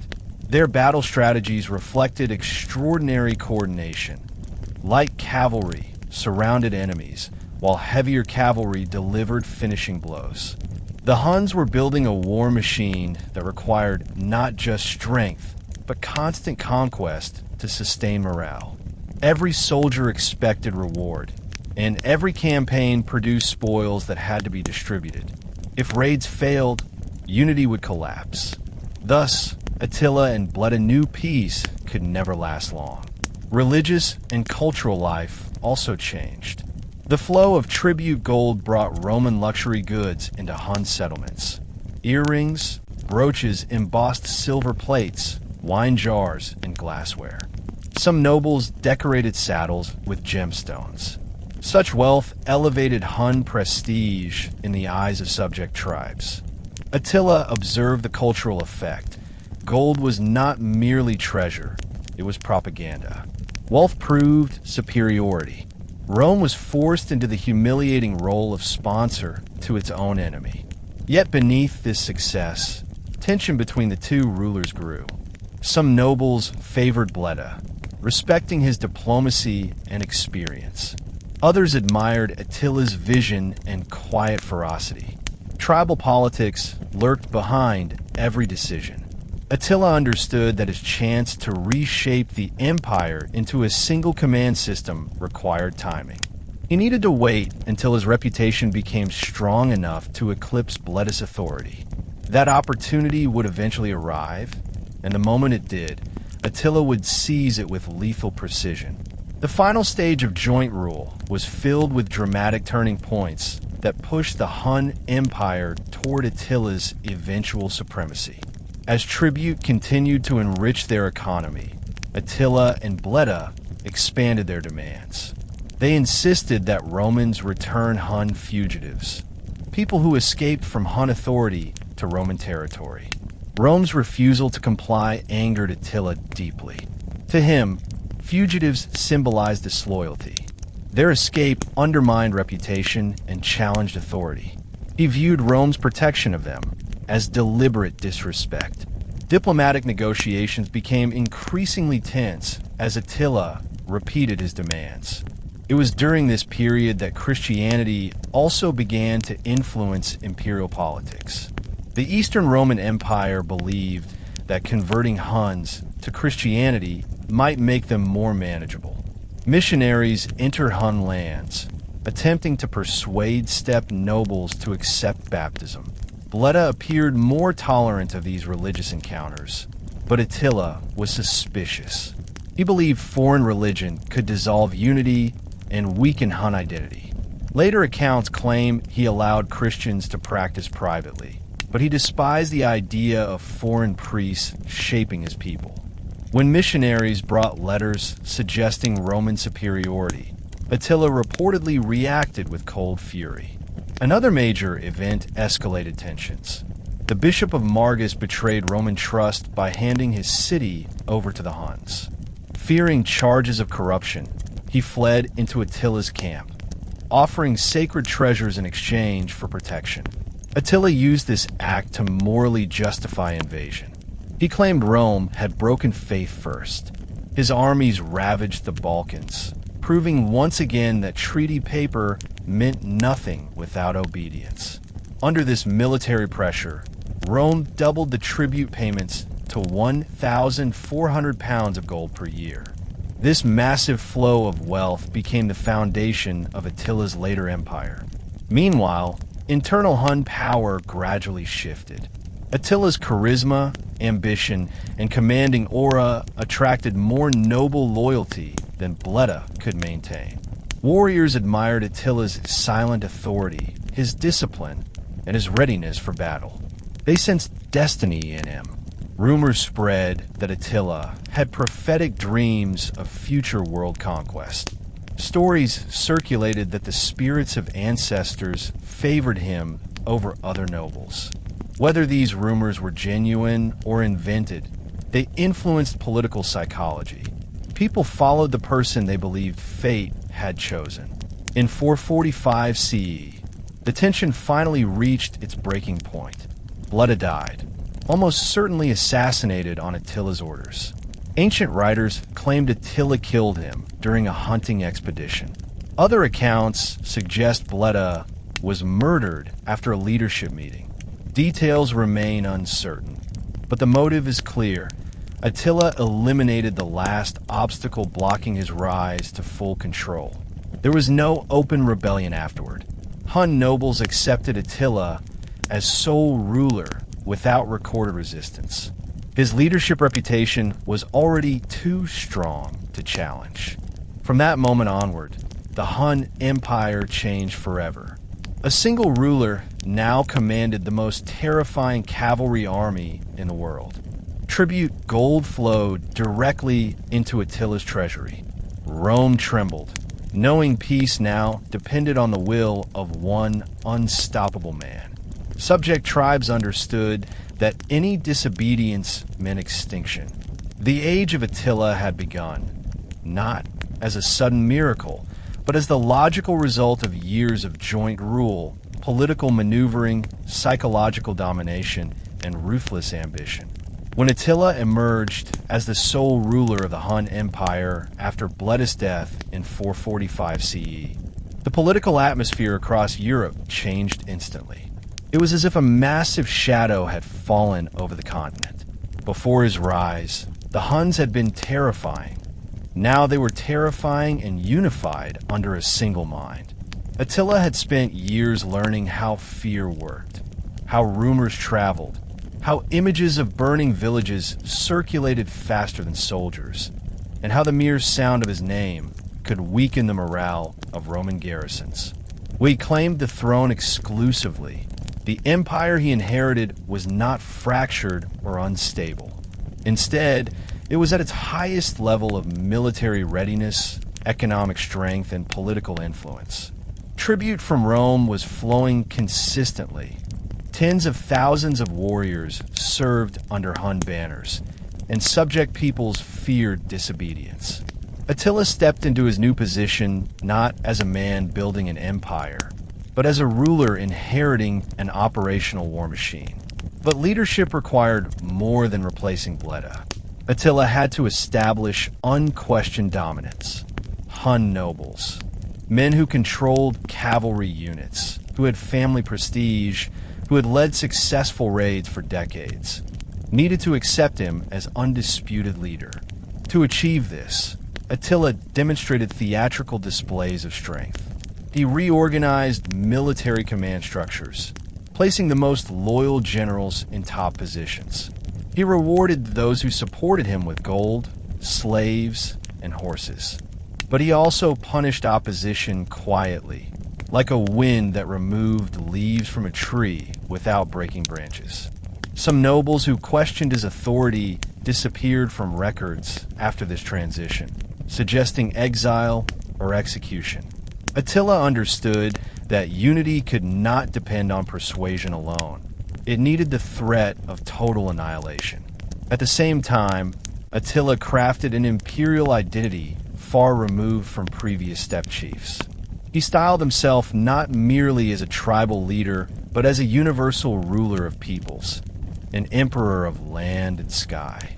His camps became organized centers of power, where ambassadors from Rome waited in silence outside his tent for hours, trembling with uncertainty. Attila fostered ritual and symbolism. His throne was placed in a wooden hall surrounded by warrior guards, decorated with trophies taken from Roman battlefields. The imagery was deliberate. Attila represented the anti-Rome, the world beyond civilization, the storm at the border, the inevitable fate descending on Europe. His cultural behavior remained humble, however.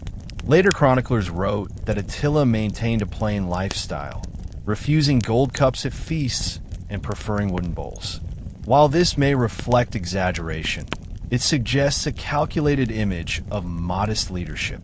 Attila wanted to stand above his nobles, not through external wealth, but through inner authority. Unlike many rulers who decorated themselves with jewels, Attila wore simple garments made of coarse materials. He did not need symbols to prove power. His name was the symbol. The reaction of the Roman world to Attila's new status was immediate panic. The Eastern Empire feared that the treaties negotiated under Bleda would be renegotiated under harsher terms. They knew that Attila had never been satisfied with the previous tribute amounts. They also feared revenge, because Attila now had freedom to act without the political compromise required under joint rule. Ambassadors sent from Constantinople returned with terrifying reports. Attila demanded tribute be paid on time, demanded the return of fugitives, and demanded honor be shown. The Emperor Theodosius, too, trembled, fully aware that one act of disrespect could plunge the empire into chaos. Internally, Attila also reorganized Hun economics. Tribute gold was redistributed not randomly, but according to structured hierarchy, building loyalty through predictable reward rather than chaotic raiding. Warriors trusted him because wealth arrived consistently. Attila understood that a hungry army was disloyal, but a wealthy army was invincible. Under his leadership, the Huns entered a golden age of prosperity, not through agriculture or trade, but through the systematic harvesting of European fear. Thus, by the late 440s, Attila was no longer a rising warlord. He was Europe's most powerful man, standing at the center of an empire that stretched from the Caspian Sea to the Danube, commanding an army unlike anything the Roman world had ever witnessed. His rule signaled the beginning of a new era, one in which diplomacy, warfare, religion, politics, and myth would merge under a ruler whose presence would define history. The first years of Attila's sole rule were characterized by explosive military expansion. With blood at gone, Attila wasted no time demonstrating overwhelming dominance. In 447 CE, he launched one of the most devastating campaigns in Hun history against the Eastern Roman Empire. His army struck Thrace and Illyricum, annihilating fortified towns, farmland, and military outposts. The speed of this advance stunned Roman generals. Hun cavalry covered enormous distances in days, crossing terrain that Roman armies believed impassable. They destroyed riverside settlements, ambushed marching legions, and terrorized civilian populations. Refugees fled toward Constantinople, filling the roads with weeping families and starving children. Roman historians recorded forests filled with smoke and villages lit by flames visible from hilltops miles away. Survivors described Hun arrows falling like rain, piercing walls, shields, and armor effortlessly. Siege engineers accompanied Hun cavalry, constructing battering rams and mobile towers using captured timber. Attila targeted not just small towns, but major cities. He besieged Nisus, the Roman city where Emperor Constantine the Great had been born, and turned it into a wasteland.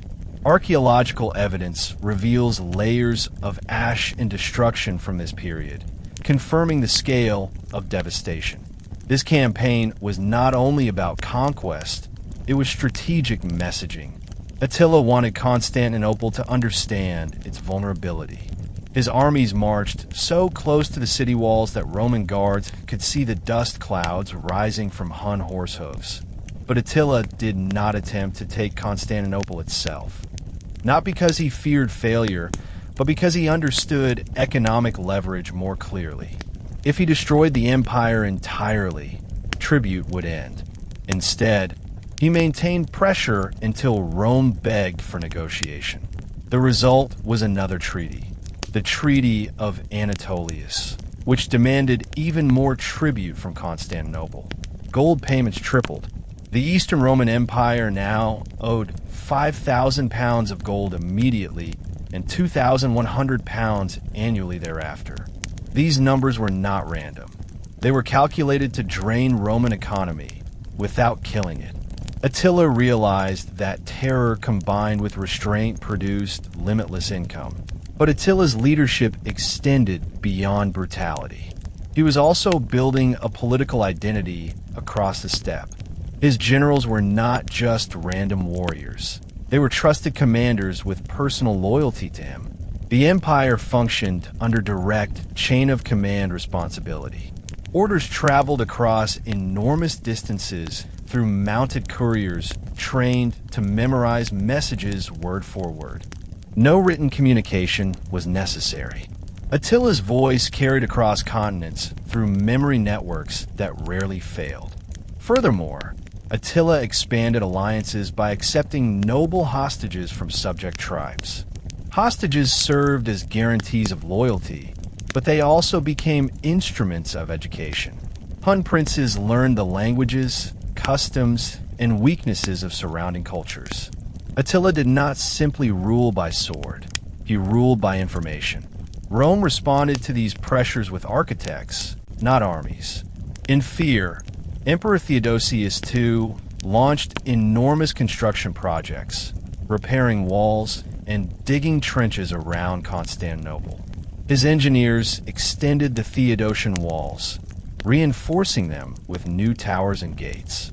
But even within the safety of these walls, citizens trembled at Attila's name. Priests declared his attacks divine punishment. Poets wrote verses comparing him to earthquakes. Rumors spread that he possessed supernatural power. Attila capitalized on this myth-making. He appeared rarely in public, choosing silence over speeches. Ambassadors described him sitting motionless at feasts, radiating such tension that people around him dared not breathe too loudly. His presence alone became a weapon. Rome had fought countless barbarian kings, but Attila was different. He combined military brilliance, political insight, and psychological terror into a single force. These early years of Attila's solo rule set the tone for a period of continental transformation. Europe was no longer divided into isolated tribal territories and Roman provinces. It was now united under a single fear. Across Thrace, Illyria, Moesia, Germania, Gaul, and Italy, people whispered stories of a ruler who could not be bribed, who could not be defeated, and who seemed destined to reshape the world. Attila was becoming not just a king, but a legend. Attila's transformation into a universal threat occurred not only through battlefield success, but through calculated manipulation of diplomacy and religion. Roman leaders, desperate for peace, sent ambassadors loaded with gifts, gold, silk, bishops, scholars, interpreters to Attila's camp. The most famous of these emissaries was Priscus, a Roman diplomat whose surviving writings provide one of the few first-hand descriptions of Attila. According to Priscus, Attila controlled a vast court filled with nobles from dozens of nations: Goths, Alans, Scythians, Sarmatians, and even rogue Romans who abandoned their empire to serve him. This diversity revealed the scale of Attila's influence. He was no longer merely king of the Huns. He was ruler of a multinational confederation. Priscus also described Attila's personality. He noted the ruler sat at the center of a long wooden table, expressionless, speaking only when necessary. While other nobles wore gold and jewels, Attila wore simple clothes. His restraint shocked Roman diplomats because they expected barbarian arrogance. Instead, Attila presented conscious minimalism, proof of inner authority. Priscus also recorded that Attila listened carefully to speakers, spoke little, and issued commands with clarity and finality. His ability to intimidate through silence became one of his most powerful weapons. This external perception boosted his authority both inside and outside his empire. Subject tribes believed Attila was chosen by supernatural forces. Legends claimed he possessed the Sword of Mars, said to be discovered by a shepherd who stumbled upon a blade protruding from the ground. To Huns, this sword symbolized divine approval. To Romans, it symbolized unstoppable fate. Attila used such mythology to strengthen legitimacy, reinforcing the belief that resistance to him was resistance to destiny itself. Economically, Attila's reign relied on tribute, spoils, and trade. Roman gold supported military wages, metal workshops, and lavish elite feasts. But Attila also encouraged plunder raids to maintain warrior morale. Subject tribes participated in raids, earning wealth and prestige. This constant flow of spoils prevented internal unrest. Politically, Attila began forging new strategies. The Eastern Roman Empire had been subdued for the moment, but Attila had larger plans. He saw the Western Roman Empire sinking into chaos. Weak emperors, corrupt generals, bankrupt treasuries, and internal revolts. He realized that the West represented enormous opportunity. Meanwhile, numerous Western tribes, Visigoths, Franks, Burgundians, were challenging Rome. If Attila joined or manipulated these conflicts, he could extract tribute from both sides. Rome began to dread Attila's Western ambitions. They feared he would march across Gaul or even into Italy itself. The Western Roman Emperor Valentinian III relied heavily on military leaders such as Flavius Aetius, a man who ironically had once been a hostage among the Huns. Aetius understood Hun warfare better than anyone in Rome, and he knew a single mistake could doom the empire. As Attila's legend grew, the psychological dimensions of his power overshadowed physical realities. Even places untouched by Hun raids experienced panic. Villagers buried treasures, abandoned churches, and migrated toward fortified cities. Kings sent tribute to avoid confrontation. Diplomats begged for mercy before negotiations even began. By the end of the 440s, Attila controlled the tempo of European history. Every kingdom adjusted its policies according to his decisions. Every Roman emperor shaped strategy around Hun negotiations. Attila now stood at the height of his authority, commanding a war machine stronger than any tribal empire since the fall of Alexander's successors. Inside Orleans, Bishop Aenianus organized desperate defenses, sending messages begging for Aetius to arrive before the walls fell. According to later chroniclers, Attila's army encircled the city and prepared for storming. The sight must have been apocalyptic. Siege towers rolled forward, ladders were readied, and Hun archers unleashed arrow volleys. City bells rang, calling priests to prayer as citizens defended their walls with stones and boiling water. At this moment, Aetius and Theodoric arrived. Allied reinforcements smashed through Hun encirclement, forcing Attila to withdraw north toward open plains. He did not retreat because of weakness. He withdrew because he had what he wanted, a battlefield guaranteed to become one of the bloodiest showdowns in European history, the plains near Chalon-sur-Marne. The road to the Battle of the Catalonian Plains, also known as the Battle of Chalons, represents one of the most extraordinary sequences of military movements in late antiquity. After withdrawing from Orleans, Attila's army moved to territory he believed offered tactical advantages. The wide-open plains near Chalon-sur-Marne were ideal for mounted archery and rapid maneuvering.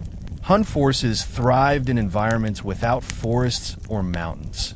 Flat land turned cavalry into storms. Here, the scale of Attila's ambition was revealed. He did not merely intend to defeat Roman armies. He intended to annihilate the Western military coalition permanently. If he won at Chalons, Rome would lose its last defender, and Gaul would fall completely. The Visigoths would be leaderless. Burgundians would submit. Frankish tribes would kneel. After Gaul, the invasion of Italy would be guaranteed success. Aetius recognized the stakes too. He knew defeat meant the end of Roman civilization in the West. What followed would be the next great chapter of his reign, the invasion of the Western Roman world. Gaul and Italy lay ahead. Cities would burn, armies would fall, and legends would be born. The earth was preparing to witness the most famous chapter of Hun history, Attila's westward onslaught. After Attila's rise to sole authority, the Eastern Roman Empire found itself living under the weight of economic suffocation and escalating psychological terror. Rome had faced barbarian enemies for centuries, but the Huns under Attila represented something fundamentally different. They were not simply another tribal raiding group. They were a system, an organized, militarized, and economically calculated machine of conquest. Most significantly, Attila understood Rome more deeply than Rome understood him.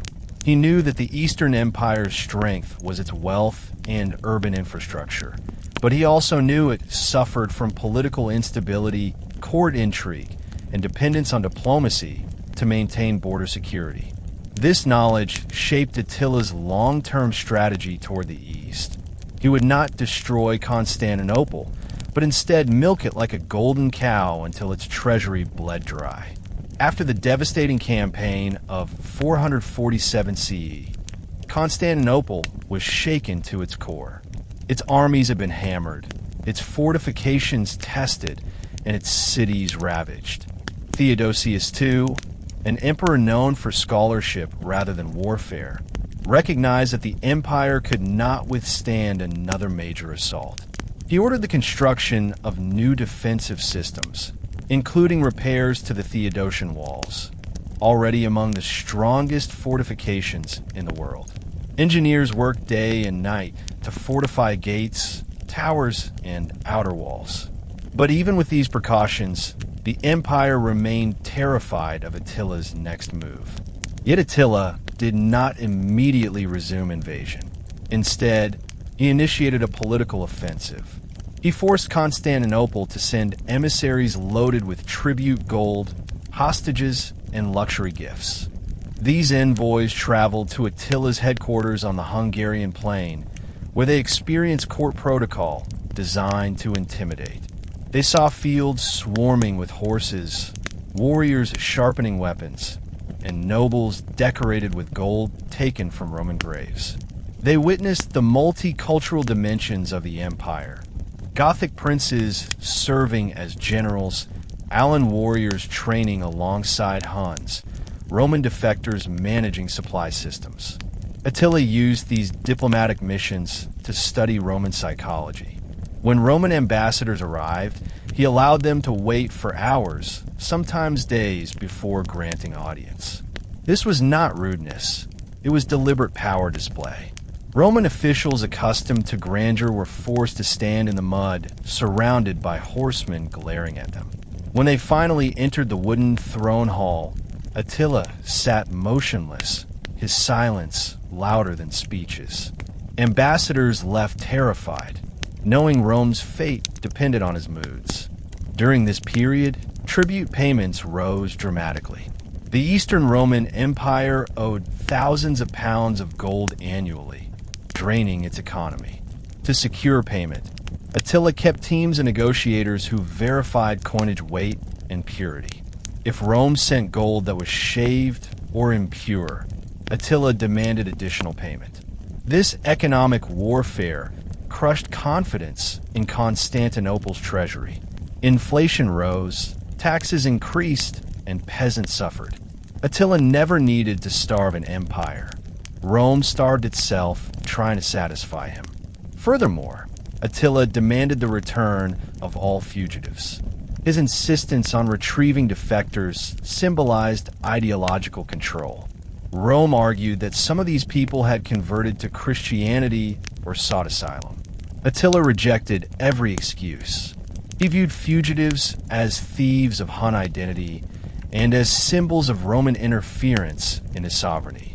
When Rome hesitated, Attila prepared invasion plans. This constant pressure created cultural tremors within Roman society. Intellectuals wrote essays interpreting Attila as divine punishment. Priests declared him the Scourge of God. Ordinary Romans whispered legends describing him as half demon, half man. This psychological transformation strengthened Attila's power more deeply than fire or steel. The Eastern Empire understood that negotiations alone would not satisfy Attila.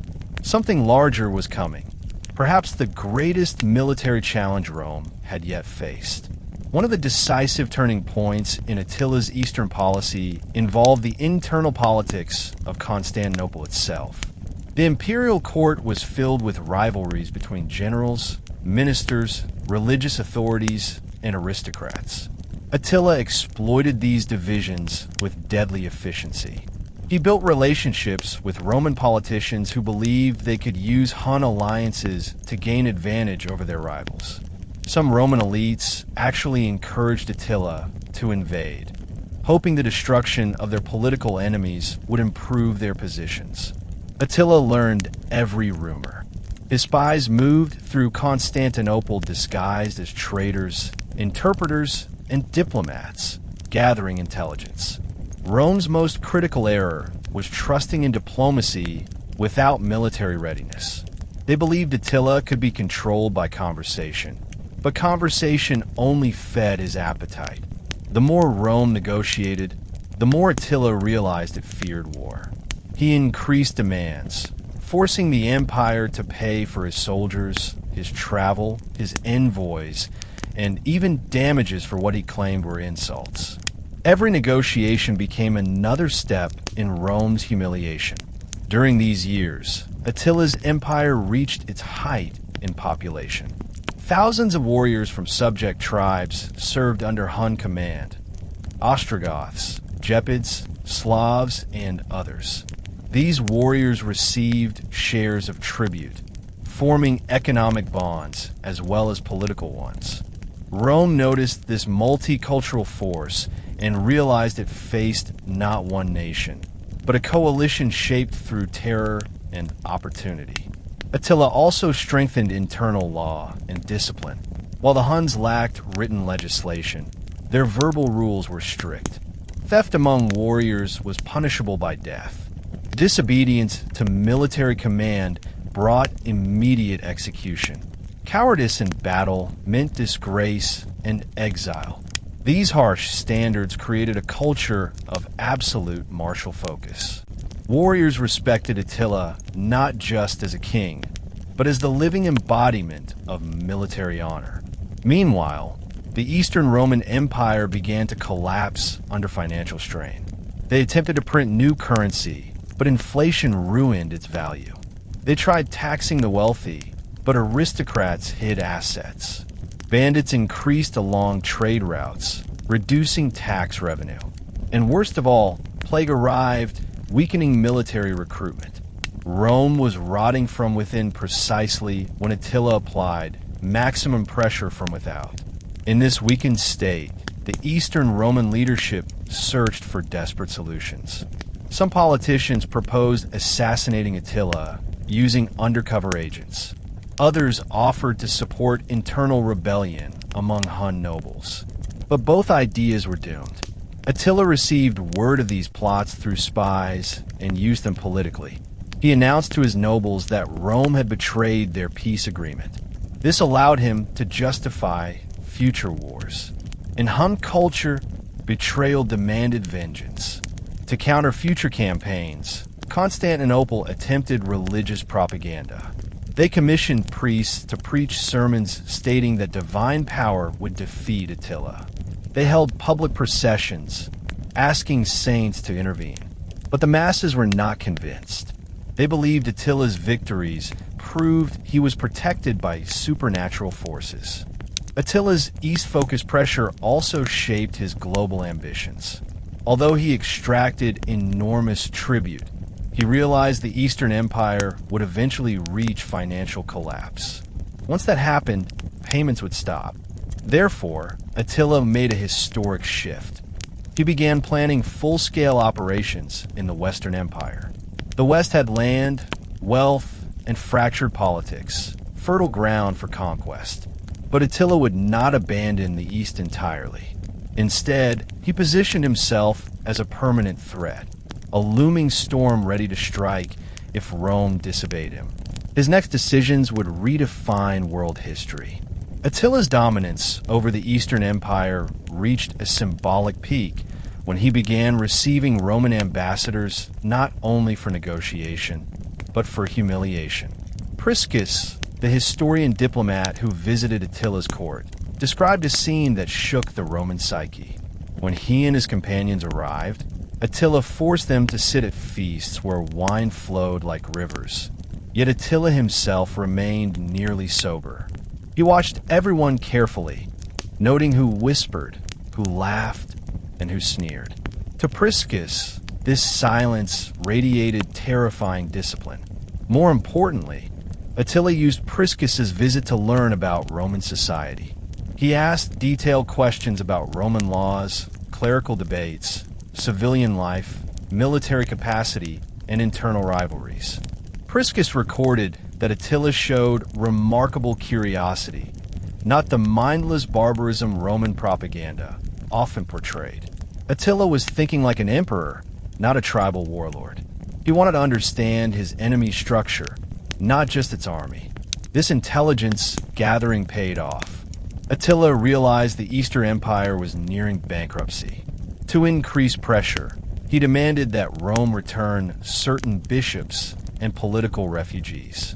These demands sounded innocent, but their purpose was strategic. They kept Rome constantly anxious. If the empire refused, Attila had cause for invasion. If it agreed, he gained moral superiority. Either way, he won. Meanwhile, Attila crafted a cultural identity around sacred destiny. Legends of the Sword of Mars spread widely. The story claimed a shepherd found the sword after his cattle limped over a buried blade. When Attila received the sword, priests declared it a sign that the gods chose him to rule the world. Hun warriors believed it. Roman writers feared it. The sword myth made diplomacy nearly impossible. How do you negotiate with a man who believes heaven has chosen him to conquer the earth? The Eastern Roman court searched for leverage. They attempted bribery, sending lavish silk robes, gold plates, jewelry, and exotic animals. Attila accepted gifts, but never softened. They also attempted espionage, trying to recruit a Hun noble named Eid Khan to assassinate Attila. But Eid Khan revealed the plot to Attila, who allowed it to unfold just enough to expose Roman treachery. Then he confronted the ambassadors who carried the secret orders. He shouted that Rome had broken its word, violated honor, and insulted the gods.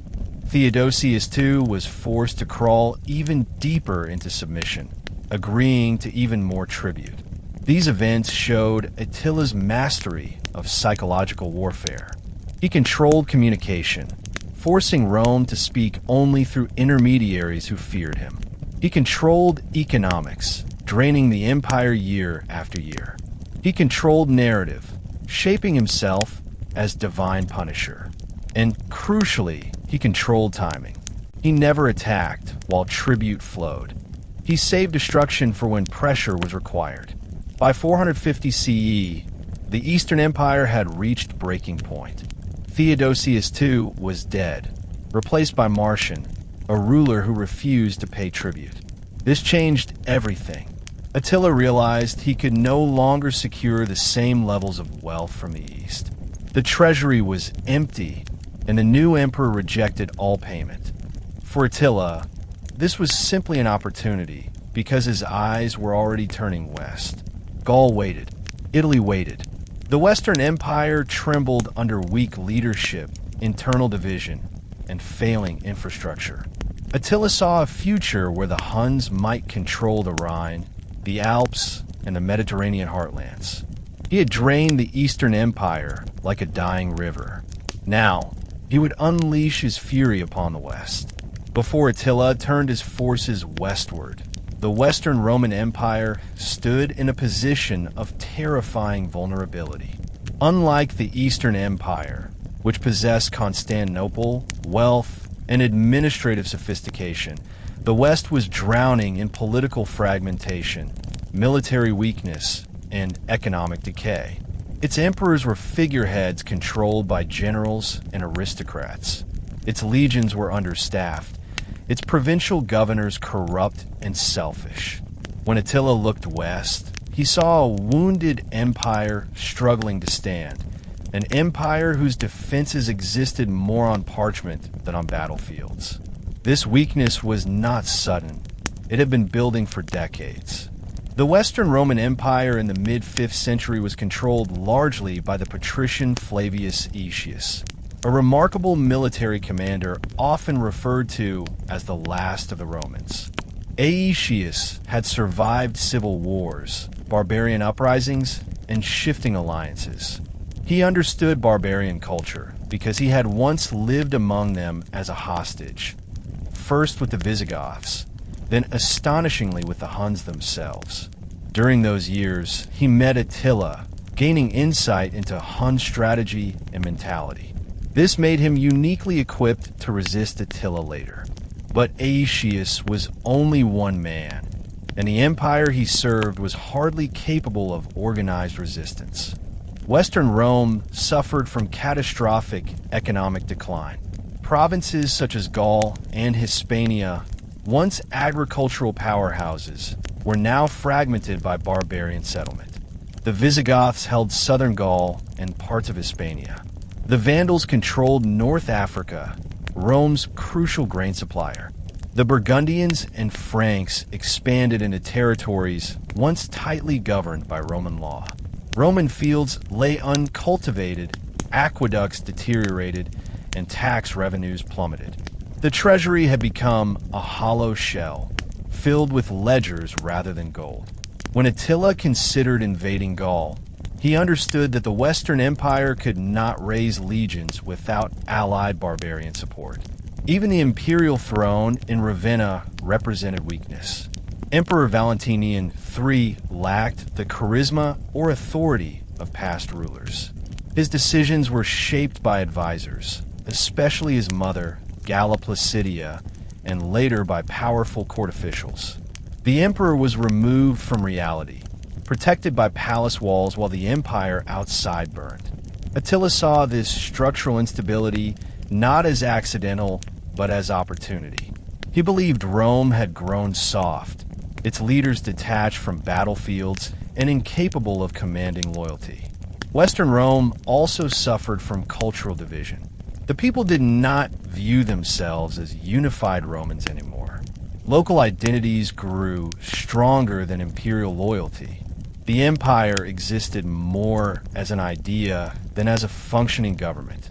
Roads crumbled, cities shrank, and law enforcement vanished from rural regions. Bandits terrorized travelers, and frontier defenses were abandoned. When Attila studied reports from his scouts, he realized that key Western territories like Gaul were defended by coalitions rather than organized legions. Goths, Franks, Alans, and Romans all occupied the same contested regions, sometimes working together, sometimes killing each other. This chaos meant Attila could enter the Western Empire not simply as a raider, but as a kingmaker. He could manipulate tribal rivalries just as he had done with Rome in the East. Western aristocrats, desperate for survival, might even invite Attila to intervene in their disputes. In fact, some historians believe that before the invasion of Gaul, Roman nobles communicated secretly with Attila, hoping to use Hun intervention against political rivals. Religion also shaped this landscape. Christianity dominated Roman identity, but religious disagreements divided the empire. Arian Christians and Nicene Christians clashed constantly. Bishops fought for influence. Church wealth outgrew state wealth. Attila could see that religion, instead of strengthening Rome, was helping break it apart. He recognized that holy men preached peace and patience while warlords carved Europe into private kingdoms. The Western Empire had also lost psychological advantage. Roman armies once inspired terror. Now the reverse was true. Roman soldiers feared Hun cavalry. Stories of the Eastern campaigns, cities burned, people enslaved, walls toppled, spread westward like wildfire. Entire villages in Gaul whispered that Hun armies were unstoppable demons on horseback. The Western Empire tried to calm these fears, but even Roman officers doubted their chances. By the early 450s, Attila understood the West in a way many Romans themselves did not. It was not a unified imperial force. It was a dying organism slowly being devoured by infection and internal rot. All it needed was a final wound. Attila believed he was born to deliver that blow. Before even crossing the Rhine, he had already defeated the West psychologically. The battlefield would only confirm what fear had already achieved: the fall of Roman supremacy. Attila did not rush blindly toward Gaul or Italy. His invasion strategy was built on years of careful observation and deliberate preparation. To him, the Western Roman Empire represented something more than a military target. It represented a political chessboard. Every tribe west of the Danube and north of the Alps existed as a potential ally or enemy, and Attila intended to choose alliances strategically. The most important tribe in the west at this time was the Visigoths, ruled by King Theodoric I. They were fierce warriors, excellent horsemen, and longtime enemies of Rome. They controlled Toulouse and large sections of Gaul. Attila knew that if he could isolate the Visigoths, or better, forced them to betray Rome, Gaul would collapse rapidly. Early diplomatic attempts between Attila and Theodoric likely occurred years before open war, with Attila offering promises of land and independence if the Visigoths submitted. But Theodoric was proud and deeply Romanized. He refused to bow to Attila. This refusal would later set the stage for a monumental battle. Attila also examined the Franks, a rising Germanic people living along the Rhine. Frankish tribes were divided between rival kings. Attila believed he could turn this division into opportunity. One Frankish ruler supported Rome, another supported Attila. Hun agents encouraged civil war among the Franks, knowing the distraction would prevent them from forming a unified defense against invasion. These internal riots consumed Frankish territory, clearing a path for Hun cavalry to bypass strong river defenses. The Burgundians also attracted Attila's attention. Living in southeastern Gaul, they had once fought the Huns and suffered catastrophic losses. Their kingdom had been nearly annihilated. Attila believed fear still lived in their memory. If the Burgundians resisted, he could destroy them again. If they surrendered, they could be used as auxiliaries. In either outcome, Attila benefited. His strategy was unusual. He acted not as a Roman general fighting for imperial glory, but as a strategist fighting to preserve balance among European tribes. If the Huns won total supremacy, Germanic kingdoms would fall into Hun control. If the Goths won absolute victory, they might overthrow Rome afterward. Aetius needed a near-equal battle outcome, Hun defeat without Hun destruction. Ironically, he was trying to save Rome by ensuring both sides weakened each other enough to remain dependent on Roman diplomacy. As armies prepared, ancient writers described omens, meteor sightings, blood-red sunsets, and ghostly battle visions on night clouds. Though embellished, these accounts reflect the terror people felt. Never before had such massive forces gathered in Gaul. The combined armies may have exceeded 150,000 men, a staggering number for the 5th century. Attila organized his forces with precision. He placed the Huns in the center, flanked by Gepids, Ostrogoths under Velimir and his brothers, Syrians and Rugians. His formation reflected confidence in cavalry dominance. Attila planned to break the enemy center first, then roll up both wings. Meanwhile, Roman Vandal deserters and Alan auxiliaries under King Sangiban positioned themselves near the Roman line, though their loyalty remained questionable. Aetius and Theodoric responded by arranging their forces differently. Visigoths took one wing, Romans the other, with Alans in the middle to absorb Hun shockwaves. This arrangement showed tactical brilliance. The Alans were expendable compared to the Visigoths, who Aetius needed alive. On the eve of battle, Attila delivered a speech that ancient historians recorded in fragments. He invoked Hun ancestors, condemned Roman decadence, and promised victory as destiny. He emphasized that the battlefield beneath their feet would become sacred ground soaked in Roman blood. Warriors cheered, beating shields and raising swords beneath torchlight. The battle that followed would become legendary. Some chroniclers claim the earth shook beneath galloping horse hooves. Others wrote that the noise of Hun horn instruments echoed across hills like thunder. Arrows darkened the sky. Visigothic infantry clashed with Ostrogoths. Aetius maneuvered constantly, preventing flanking attempts. King Theodoric fell during the fighting, pierced by a spear or trampled under cavalry. Sources differ, but his death nearly broke Visigoth morale. Thankfully, his son Thorismund rallied troops, turning tragedy into fury. In the center, Attila struggled to break the Alans quickly. Their chaotic resistance slowed him.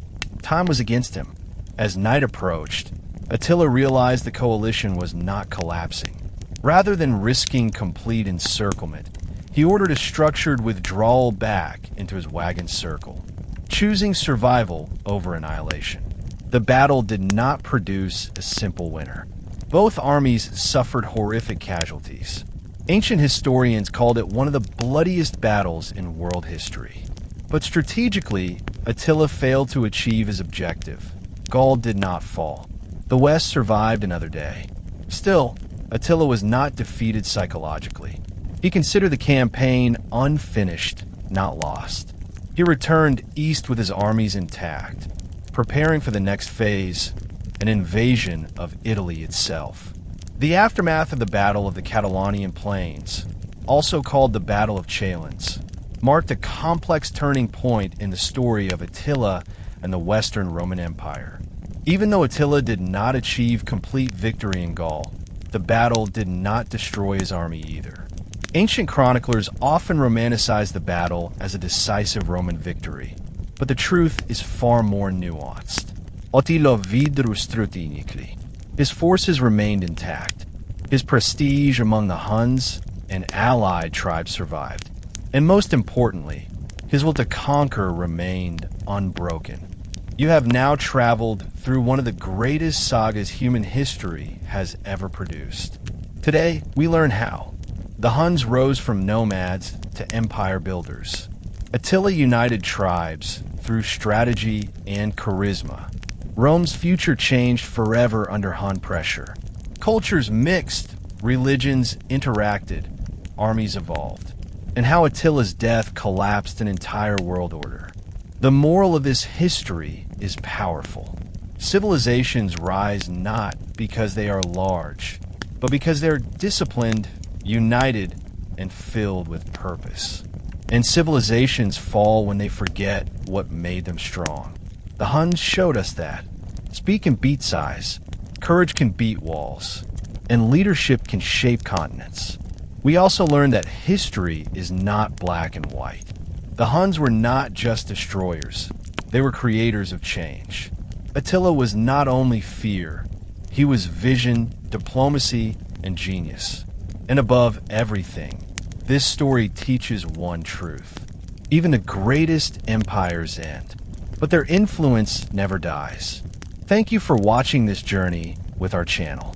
If you enjoyed today's epic history, then don't forget to return, because this channel will continue to bring more lost worlds, forgotten empires, and untold legends back to life.